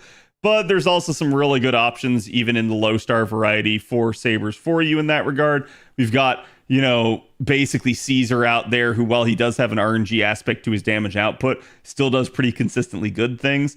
And we've also got Bedivere, who has charge and party-wide utility. So I think, realistically speaking, Brave Ellie, depending on where you're at in your account's capability, does not need to be a priority here, unless you just really desperately need somebody that can kind of punch a little bit harder as a single target saber. And then last but not least here, we get to Mixa. Now, Mixa is really going to be, realistically speaking, one of your only options for a foreigner if you're looking for a welfare. That alone is going to give her some value with her being an extra class, and especially if you're a newer player, you might not have an easy capability of getting your hands on a foreigner for a while. Foreigners are really good against berserkers because they don't take effective damage from them. So they're a pretty easy counter. Mixa does at least have some pretty decent crit damage, but she doesn't really have any charge, very similar to Archer Nobu in that regard, and the damage does leave a little bit to be desired in terms of Noble Phantasm output. I would love to see her get an upgrade at some point in time, but we'll just have to see maybe how the devs treat her down the stretch. I do think that she's a decent pickup, though, again, for that uniqueness factor, due to the fact that, again, a lot of newer players are just not going to have a foreigner that they can really kind of tap into should they need it. Foreigners can also be a decent counter against other foreigners and against pretenders should you already be deep enough into the story to be encountering some. So at that point, I'm going to say this is actually one of the stronger pickups here. So if we're going to talk about these four servants, my two recommendations for who I would look at first would actually be Mixa and Nobu, though admittedly, it really just depends on what your account in particular needs. So the choice is yours at the end of the day, but I do think each of these can be a decent option. We're also going to be getting some master missions here. Again, Ember Gathering is what's going to be required. That should be literally par for the course for a lot of you, as you guys will take any opportunity to farm your 5-star Ember Gathering out there in order to start working on your 120 Grailing project. So that's a-okay. We've also got the clear any free quest on a main story map 3 times. That should be pretty easy if you guys haven't finished off the 6.5 or LB7 free quests yet. And certainly if you're caught up on that, just do whichever one has materials that you need still. And then there's always the requirement in any evocation festival to raise basically any of the units up to level 40. You don't even have to have them fully completed. It's just a like, hey, get this done. Thankfully, the clear any Ember Gathering up to 6 times should literally get you pretty much to level 40 on these, especially since they have that 2 times success and efficiency rate increase here. And then once you clear them all, you'll actually get a crystallized lore, but this is also going to be a source of how you guys are going to get some of these evocation leaves in some of the courts there. We're also going to have game updates that we already pretty much know are coming here for each of these units. Again, you guys can see we're actually going to get some of the nicer upgrades for them. This is definitely going to help out their capability. It's something that I've liked seeing the devs do, is as they do these evocation festivals, kind of revisiting and giving some of the older welfares some love, especially as they really do kind of need it to keep pace in the current sort of game state. So in that regard, each one of these is pretty nice. Brave Ellie is going to get a much needed Noble Phantasm upgrade to help her kind of keep pace. Literally, Archer Nobu here is going to get an actual steroid in her kit finally outside of a power mod. So that's going to be really, really nice for her damage output. Though, admittedly, still kind of needs that extra, like, NP charge to really help her get online. Hopefully, the devs give her that at some point. And then Caster Ellie here is going to get basically the upgrade to her Innocent Monster. Each one of these can actually be pretty decent. They can facilitate a couple of new compositions, and I do like it, and I think that it helps out the welfare's usability. You're also going to get a summoning campaign here involving Okita as well as Vlad, MHX, OG Liz, MHXX, and Nobu Berserker. This one in particular, I highly recommend you guys pay attention to. Nobu Berserker is another one that gets used in a couple of our compositions. And the reason why being, again, anti-divine single target Buster Berserker, pretty powerful sort of niche in the right circumstances. And some of those lotto nodes will actually have some capability for that to be used. So again, this could be a really, really interesting one. The problem that you guys are going to have is if you look, you're going to have different banners on each day. So depending on which 5-star you want, it's going to kind of dictate which 4-star you can get. So if you want Nobu Berserker here, you're going to need to roll Okita. Similarly, if you want either of the MHX variants, the devs did you a favor and paired them together. So that at least makes it easy on those of you guys that want that. And again, frankly speaking, both the MHX variants are at least pretty decent for damage output, if nothing else. So that is going to be your Pilgrimage Festival Part 2, aka Evocation Festival Part 2, coming up. Let me know which one you guys are going to pick first, and if you guys are ready for the lotto yet. I'll be curious to hear what your farming plans are. Let me know in the comments below, and I will see you guys for the next one. Later. Okay. There you go, chat. Easy video.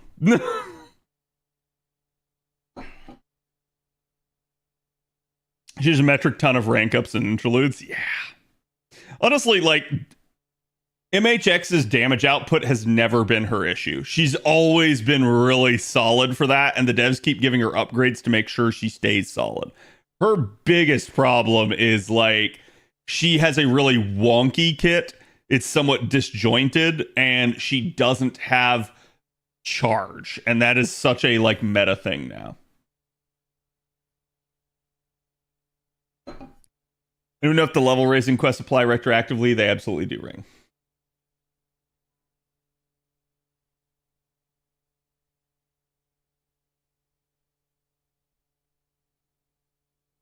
It'd be nice for YouTube. Yeah, it's not a bad idea. Okayest.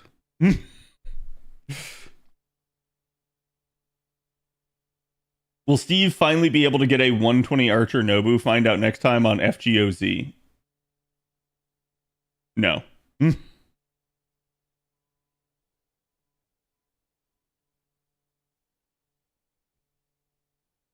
I wanted Okita bad. Yeah. I think a lot of people, like, it's one of the, like, bigger, like, complaints people have at this point is, like, when they really want a character and they can't necessarily seem to get it. And it becomes just such a huge problem. Okay, do you have Archer Nobu on your roster for fighting footage? Yes. Do you lack any of the others?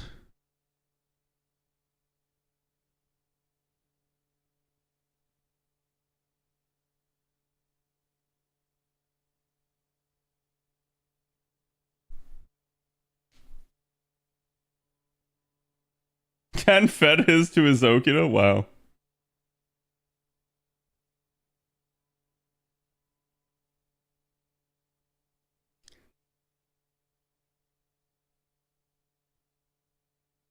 How many servants can we get to 120 per year? That really depends. Usually you're just limited, like hard limited by the amount of grails you have. Like, and if you consider it this way, you get at least 24 grails per year if you do your grail casting.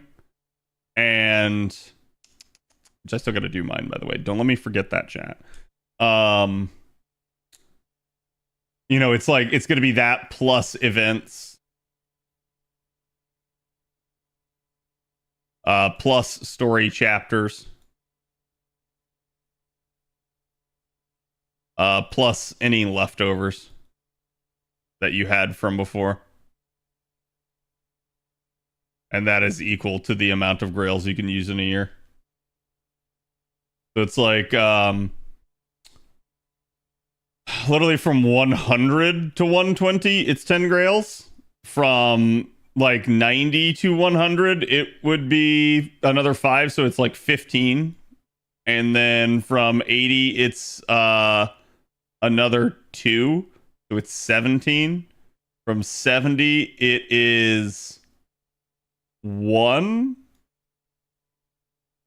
so 18. I think this also applies to, no wait, 65 and 60 are both one more, so it's like 19.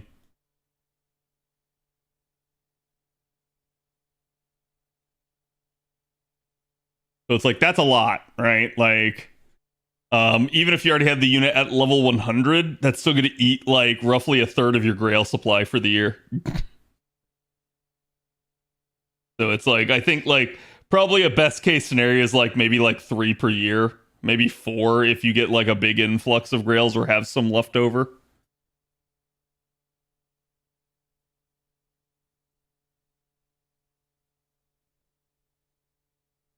Around 3 per year. Yeah, it's like 3 to 4 is what I would say. And it really depends on like what the game does. You can do more, but it's like I've seen people that have like actually a pretty ridiculous number of 120s, and people are like, wait, how have they done that? The answer is so easy. The people that have a shit ton of them are people that never grailed anybody. Like before the 120 update, they just didn't grail people. So it's like maybe they had like one unit. And so then they're like, oh man, who do I 120 now? And they're just like, man, I have all these grails sitting here. And they just go boom, boom, boom, boom, boom, boom, boom. Which is really weird because it kind of requires you to be like somebody that wasn't interested in grailing before, but suddenly is interested in grailing now.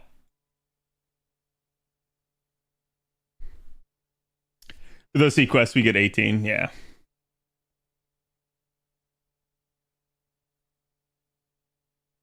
Do you think JP is going to give us a lotto for the Grand Servant stuff? Do you want JP to give you a lotto for the Grand Servant stuff? Because I feel like that's what you're asking. You're asking me a question, but you're more making a statement that you want one. Because do I think? No, not really. I think they got their hands too full at the moment. Force grailing because too many experience cards. Yep.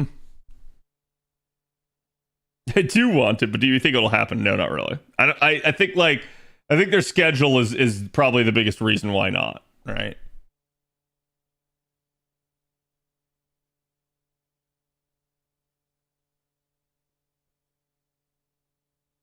I think the high health enemies in this are all berserkers, but I have to double check.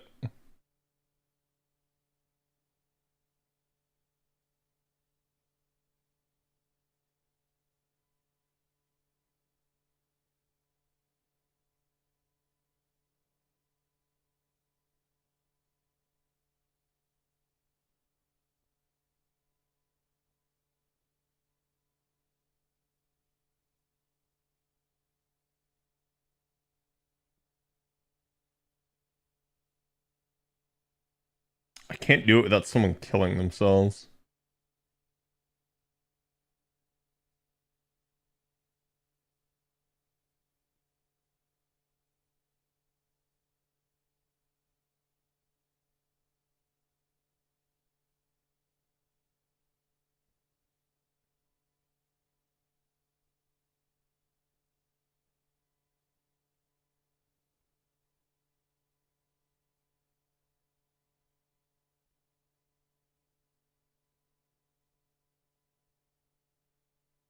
Yeah, give me something like that. Okay. Um.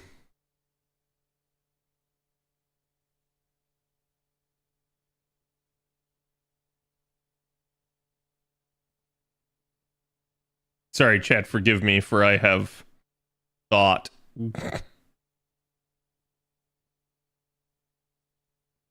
Yeah, chat. Behold my absolute unit.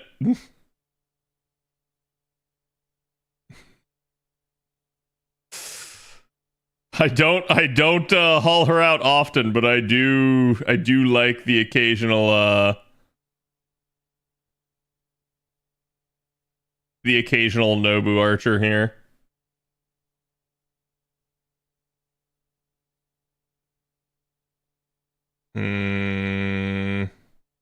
Not gonna matter.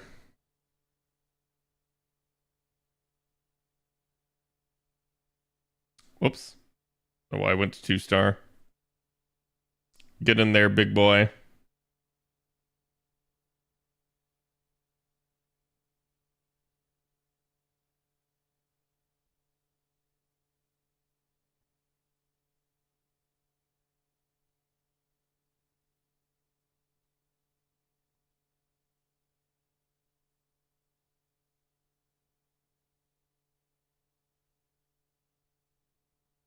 Oh, you know what? Let's why not? Let's showcase raw power, right?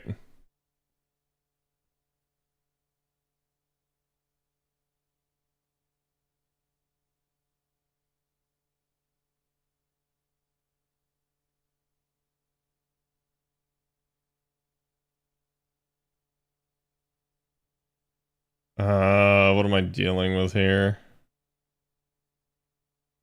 Nothing I need to like level up or do on NA.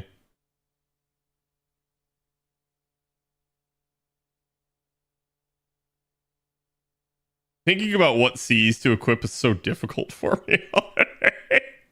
It's not that like I can't figure it out. It's that like literally there's like no reason for me to.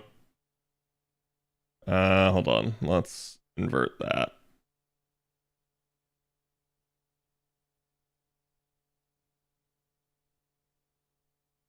Oh, hold on, chat. This is for footage, so forgive me.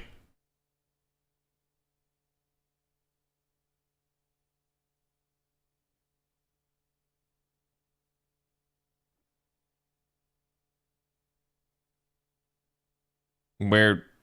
What? There we go. Dude, things like... I don't know why like so many games nowadays mess with the capture card on the other computer. It's so weird.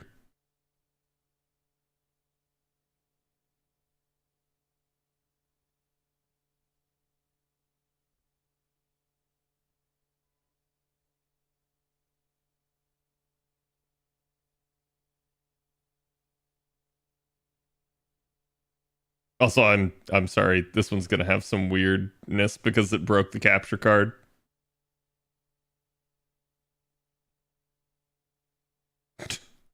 So it is what it is.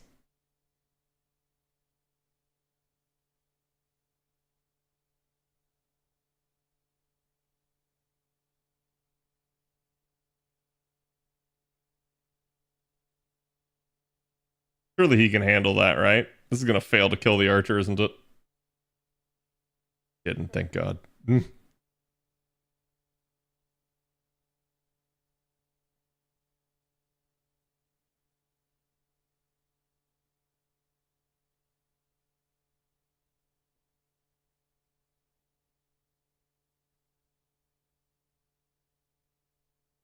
Why not? Who cares? It doesn't even matter. I'm literally just applying things.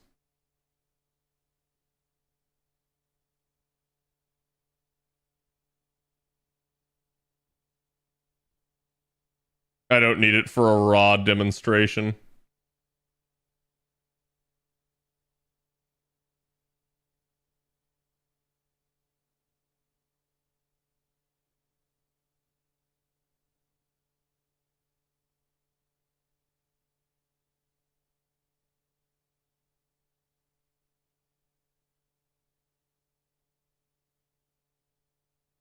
What happened to Cad? I'm still here. Or am I?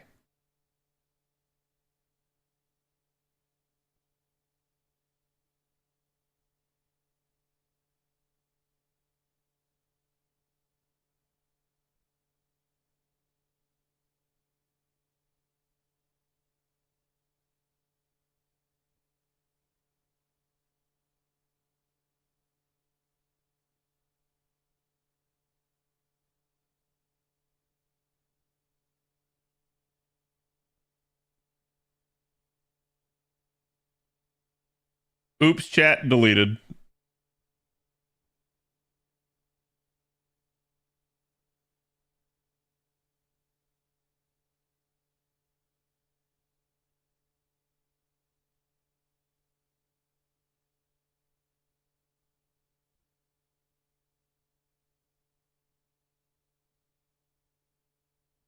Okay. Yeah, I don't know why that one was the way that that was, but it was. Anything else you need, Okayest?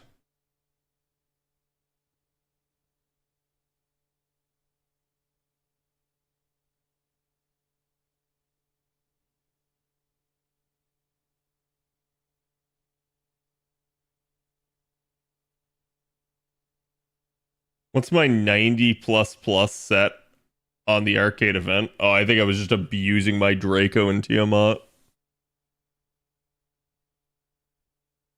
MHX if I can. Mixa? It's probably the exact same comp, just inverted.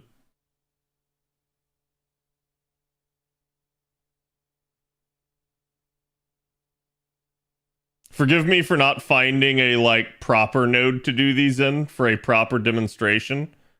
I am literally just taking like the meme variant at this point.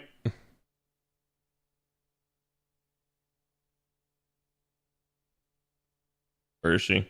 It's filtered to 5 stars, isn't it? Yes, it is. Yeah, I actually have to work on her bond level anyway, so I need to be finding uses for her. Hmm.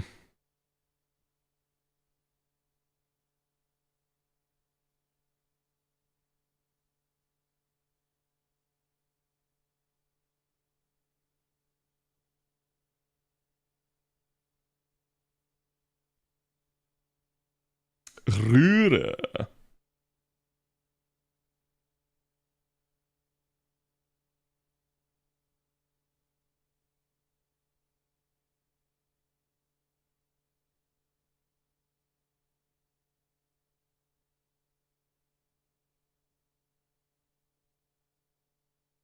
I was gonna say, did it not break the capture card?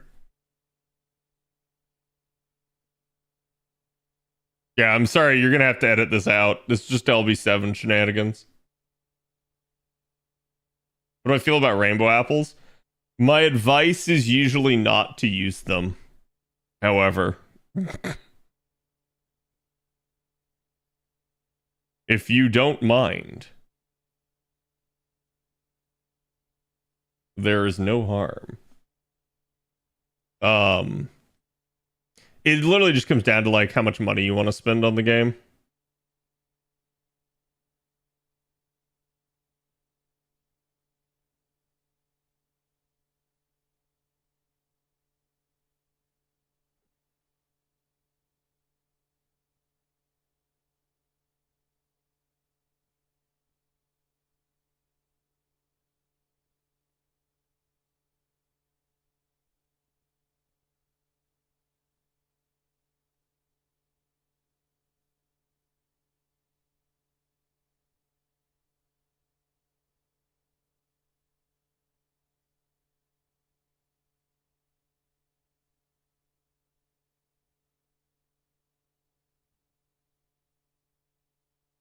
I think the crit is 1 turn. Yeah, it's not gonna matter. I don't get the extra there.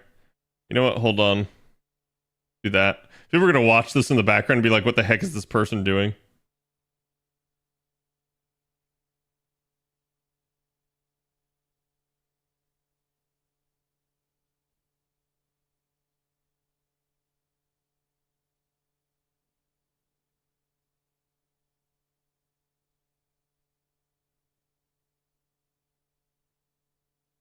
38% refund. And I got one card.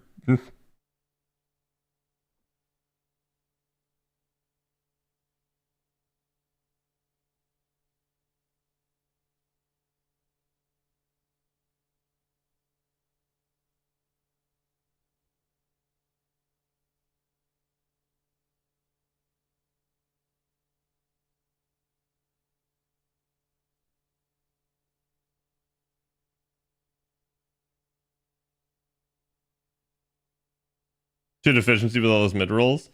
Yeah, I mean, it really just depends on what you're trying to do.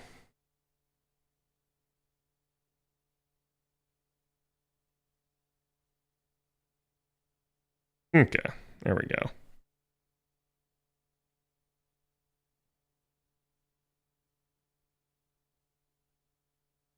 I trust you have the other two. You got the Lizas.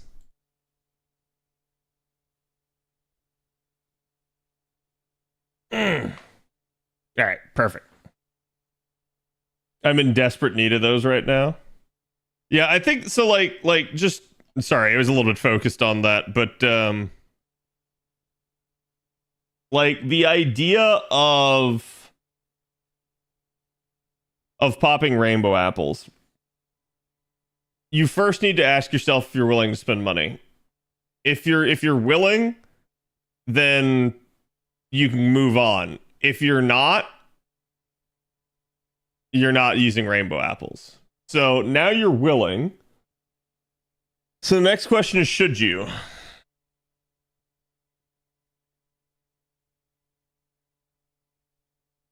Well, how many apples you got?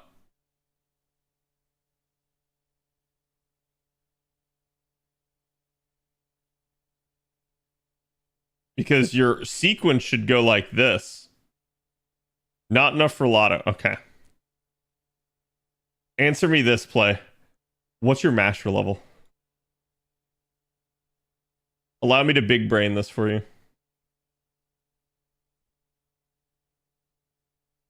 You're 139. Okay. Then you're not going to level up probably during the lotto. You might, but it's probably not likely to make a huge difference. I mean, 140 might, but not likely to make a real significant thing. If you're something lower, if you're like, I don't know, like 100 to like, I don't know, like 120 or something like that, you might get like one or two level ups. Usually what I tell people is actually go bronze first, then silver, then gold. And the reason why you pop them in this order is because bronze is a finite amount at 10 per. Silver is half of your AP. Gold is all of your AP. So if you're ever going to level up, delaying the popping of the apples that actually scale gets you more value out of them. Because leveling up gets you more AP. So, usually the way I think about it. If you don't have enough for a whole lotto, I think my next question is this. Do you have enough for a whole lotto? Like, have you done a lotto before? Have you farmed it out? Have you, like, seen how efficient you can be in a lotto? Because that's the next question is, like, will you actually, like, let's assume you spend all of your apples. Will you actually get to the point that now you haven't met your goal and you need more refills, but you still have more time? If that's the case, then yes, rainbow apples can be a thing. Okay. But only at that point. Only once you have used everything and you still aren't at your goal. It's like, make rainbow apples the last thing. Don't overpurchase them. Don't overuse them. Only ever use a rainbow apple on a lotto. Or some other similarly, like, super efficient event or time. People will argue with me on this. I've literally argued with some of the biggest whales that I know play NA on this very point. They're wrong. That's all I can say. I don't know why some people just really want to pop rainbow apples whenever the fuck they feel like it. You can do that, but you need to understand that is a loss in efficiency. So it's like people can make whatever argument they want. It's a bad argument. So it's like the only time that you use a rainbow is when there is no other alternative and you know the efficiency is peaked.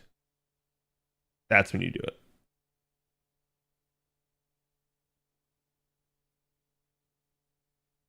What about blue apples? Blue apples fall similarly into bronze apples. Because bronze are 10, blue are 40. Work the exact same way. They don't scale, so you always delay the popping of silver and gold if you can. Now, when you're like me, it don't matter, chat. It does not matter how I'm going to do it. I'm not going to get any more AP efficiency out of it. So.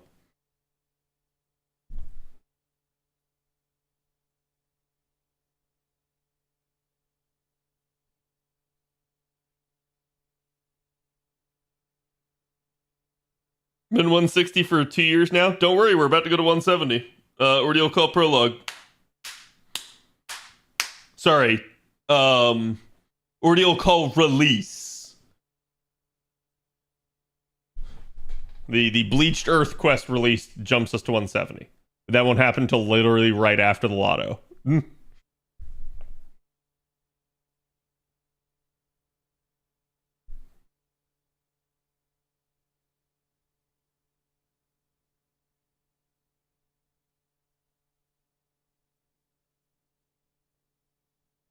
Might actually finish last MC in the lotto, yeah.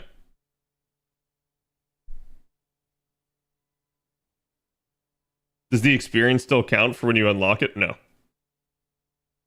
You just set a cap. You don't get anything else. Just how it is. Honestly, it's kind of how it always has been.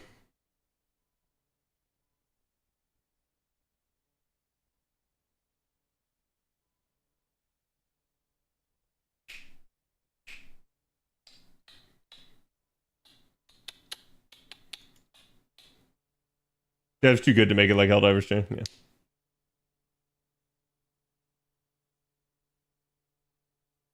I'm done as well. Oh, you'll get 11 million easily in a lotto. Like, I mean, I guess I say like you'll get it easily. It depends on how much you actually farm. Like, the average box count for people like across everybody in the game is like 20. It's not high. Like, this is it, right? Like, you only need 10 boxes to even complete the event. So 20 is not a whole lot. But then you'll see people, you'll see people that are doing like 1,000. So it's like, it is what it is.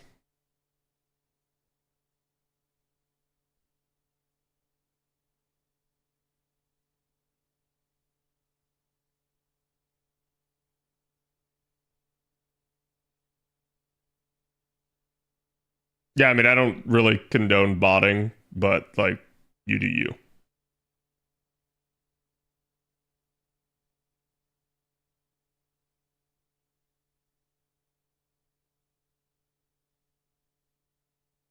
I tried ahead not to use meta support. That's going to be like the big thing, since a lot of people are going to be doing the 90 plus instead of plus plus. A lot of people are going to be like, what can I get away with? That's what's going to make it like really, really interesting to see what we can do. There's some really simple comps for 90 plus. Like, Avalon did a great job this time around.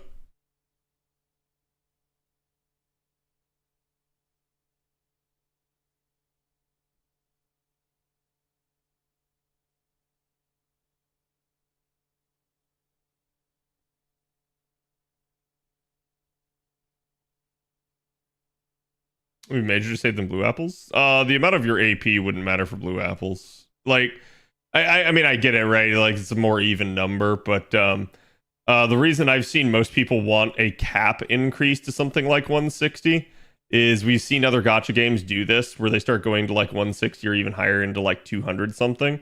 At the standard 5 minutes per AP, that number, like getting to like 160 AP is actually really good, because what that allows you to do is that allows you to like, hey, I can like go to work, I can do my AP in the morning, go to work, and I won't cap out before I get home.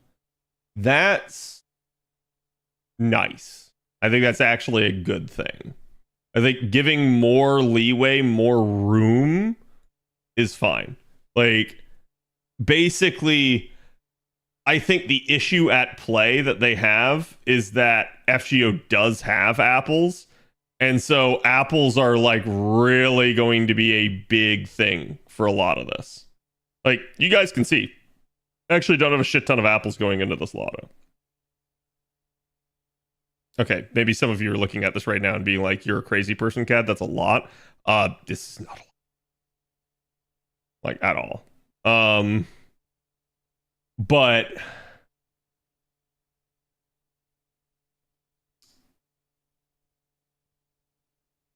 if you expand the AP bar, it gives you, like, if you expand the AP bar but you don't expand the rate of AP acquisition, nothing technically changes.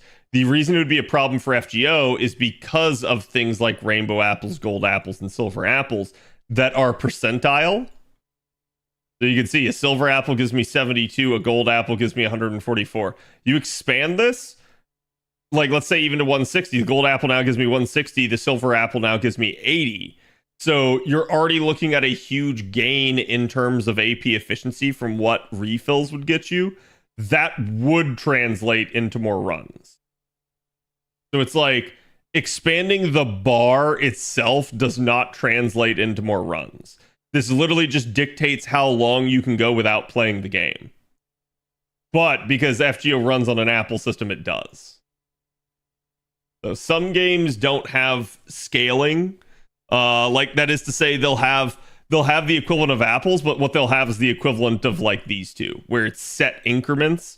And so they can expand the AP bar all they want. It doesn't have any impact because you can only ever get a set amount from a refill. As opposed to FGO that has percentile refills where it's like, don't know about that. I mean, I think the one that, like, looking back retroactively, that I was always the most surprised by was Genshin Impact capped the number of refills you could do per day. That was wild to me. And while I understood why they did it, it was the single most, like, asinine money costing thing that they ever did. If they had allowed people to actually uncap their refills and grind all the way up to the max, they would have made so much money off of those people. So much money. Not even kidding. So it's like, I think they were worried about gating people and trying to keep people playing the game. But I still remember that, and I remember thinking, like, those idiots. But at the same time, I think that's also, like, because China has restrictions on how much you can play a game a day, that's probably one of those metrics, and it just translated over into the global version. How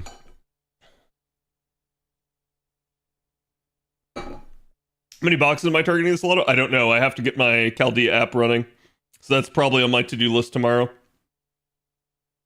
Because, like, I gotta figure that out, and then with that, I will kind of have, you know, some amount of, how should I put it? Like, some amount of, like, idea of what it is that I need.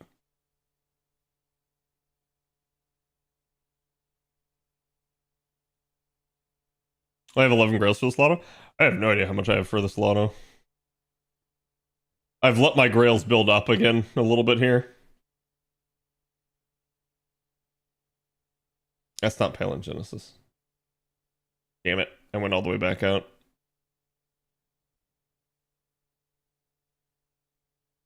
Yeah, I clicked Noble Phantasm. I have 11. So right now I could 120 a new unit. Like, however, I already have one in progress, so I can finish this one and get half of someone else. I can still print 2 grails for the month though, so I have 13. Plus, we should get a. I don't remember. Do we get a grail for the lotto, chat? Feel like we did. Feel like the lotto itself has one. That would be 14. Which leaves me one shy of being able to do a second 120. Oh wait, no, because we're gonna get grails from the influx. So if we do overlap, that will help me. Plus 2 grails for me, yeah. So I'll be fine. Usually, being able to do like 1.5 to 2 units, I won't have to worry about embers. My ember situation is well in hand, and like, if you ever doubt that, chat, look at this thick boy down here, just absolutely being a unit tanking all of these embers. So it's like there's a lot sitting in here. So I'm not worried about like getting a unit to 120. Plus, I think we have what, like half cost Ember Gathering at the moment? Well, sorry, we will for Evocation Fest.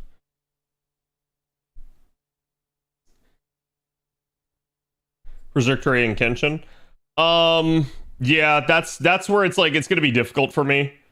Because I have to like consider, do I want to like 120 someone like Mixa who's 2 times efficient right now? Or do I want to like delay my Grail usage till like Zergtori at minimum? Will you burn a lot of 4-star embers? No, I never burn 4-star embers. I have not burnt a 4-star ember since 120ing became a thing. There's no point to it. Are you gonna finish claiming all your FP? Listen.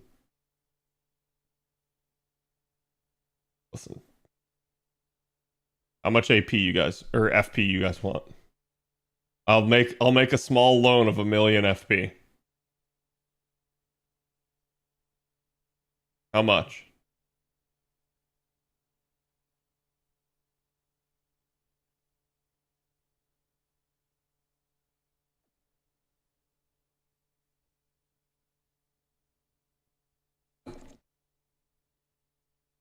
Take 5 million to go, please. Easy. If you don't have space for more embers but need to keep farming due to mats, you kind of have to burn them. Yeah, I never had that issue. I am never mat locked. Not that hard.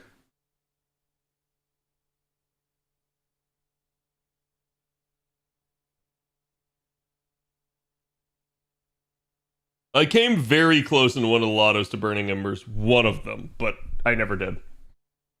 I found a way to squirrel it all away.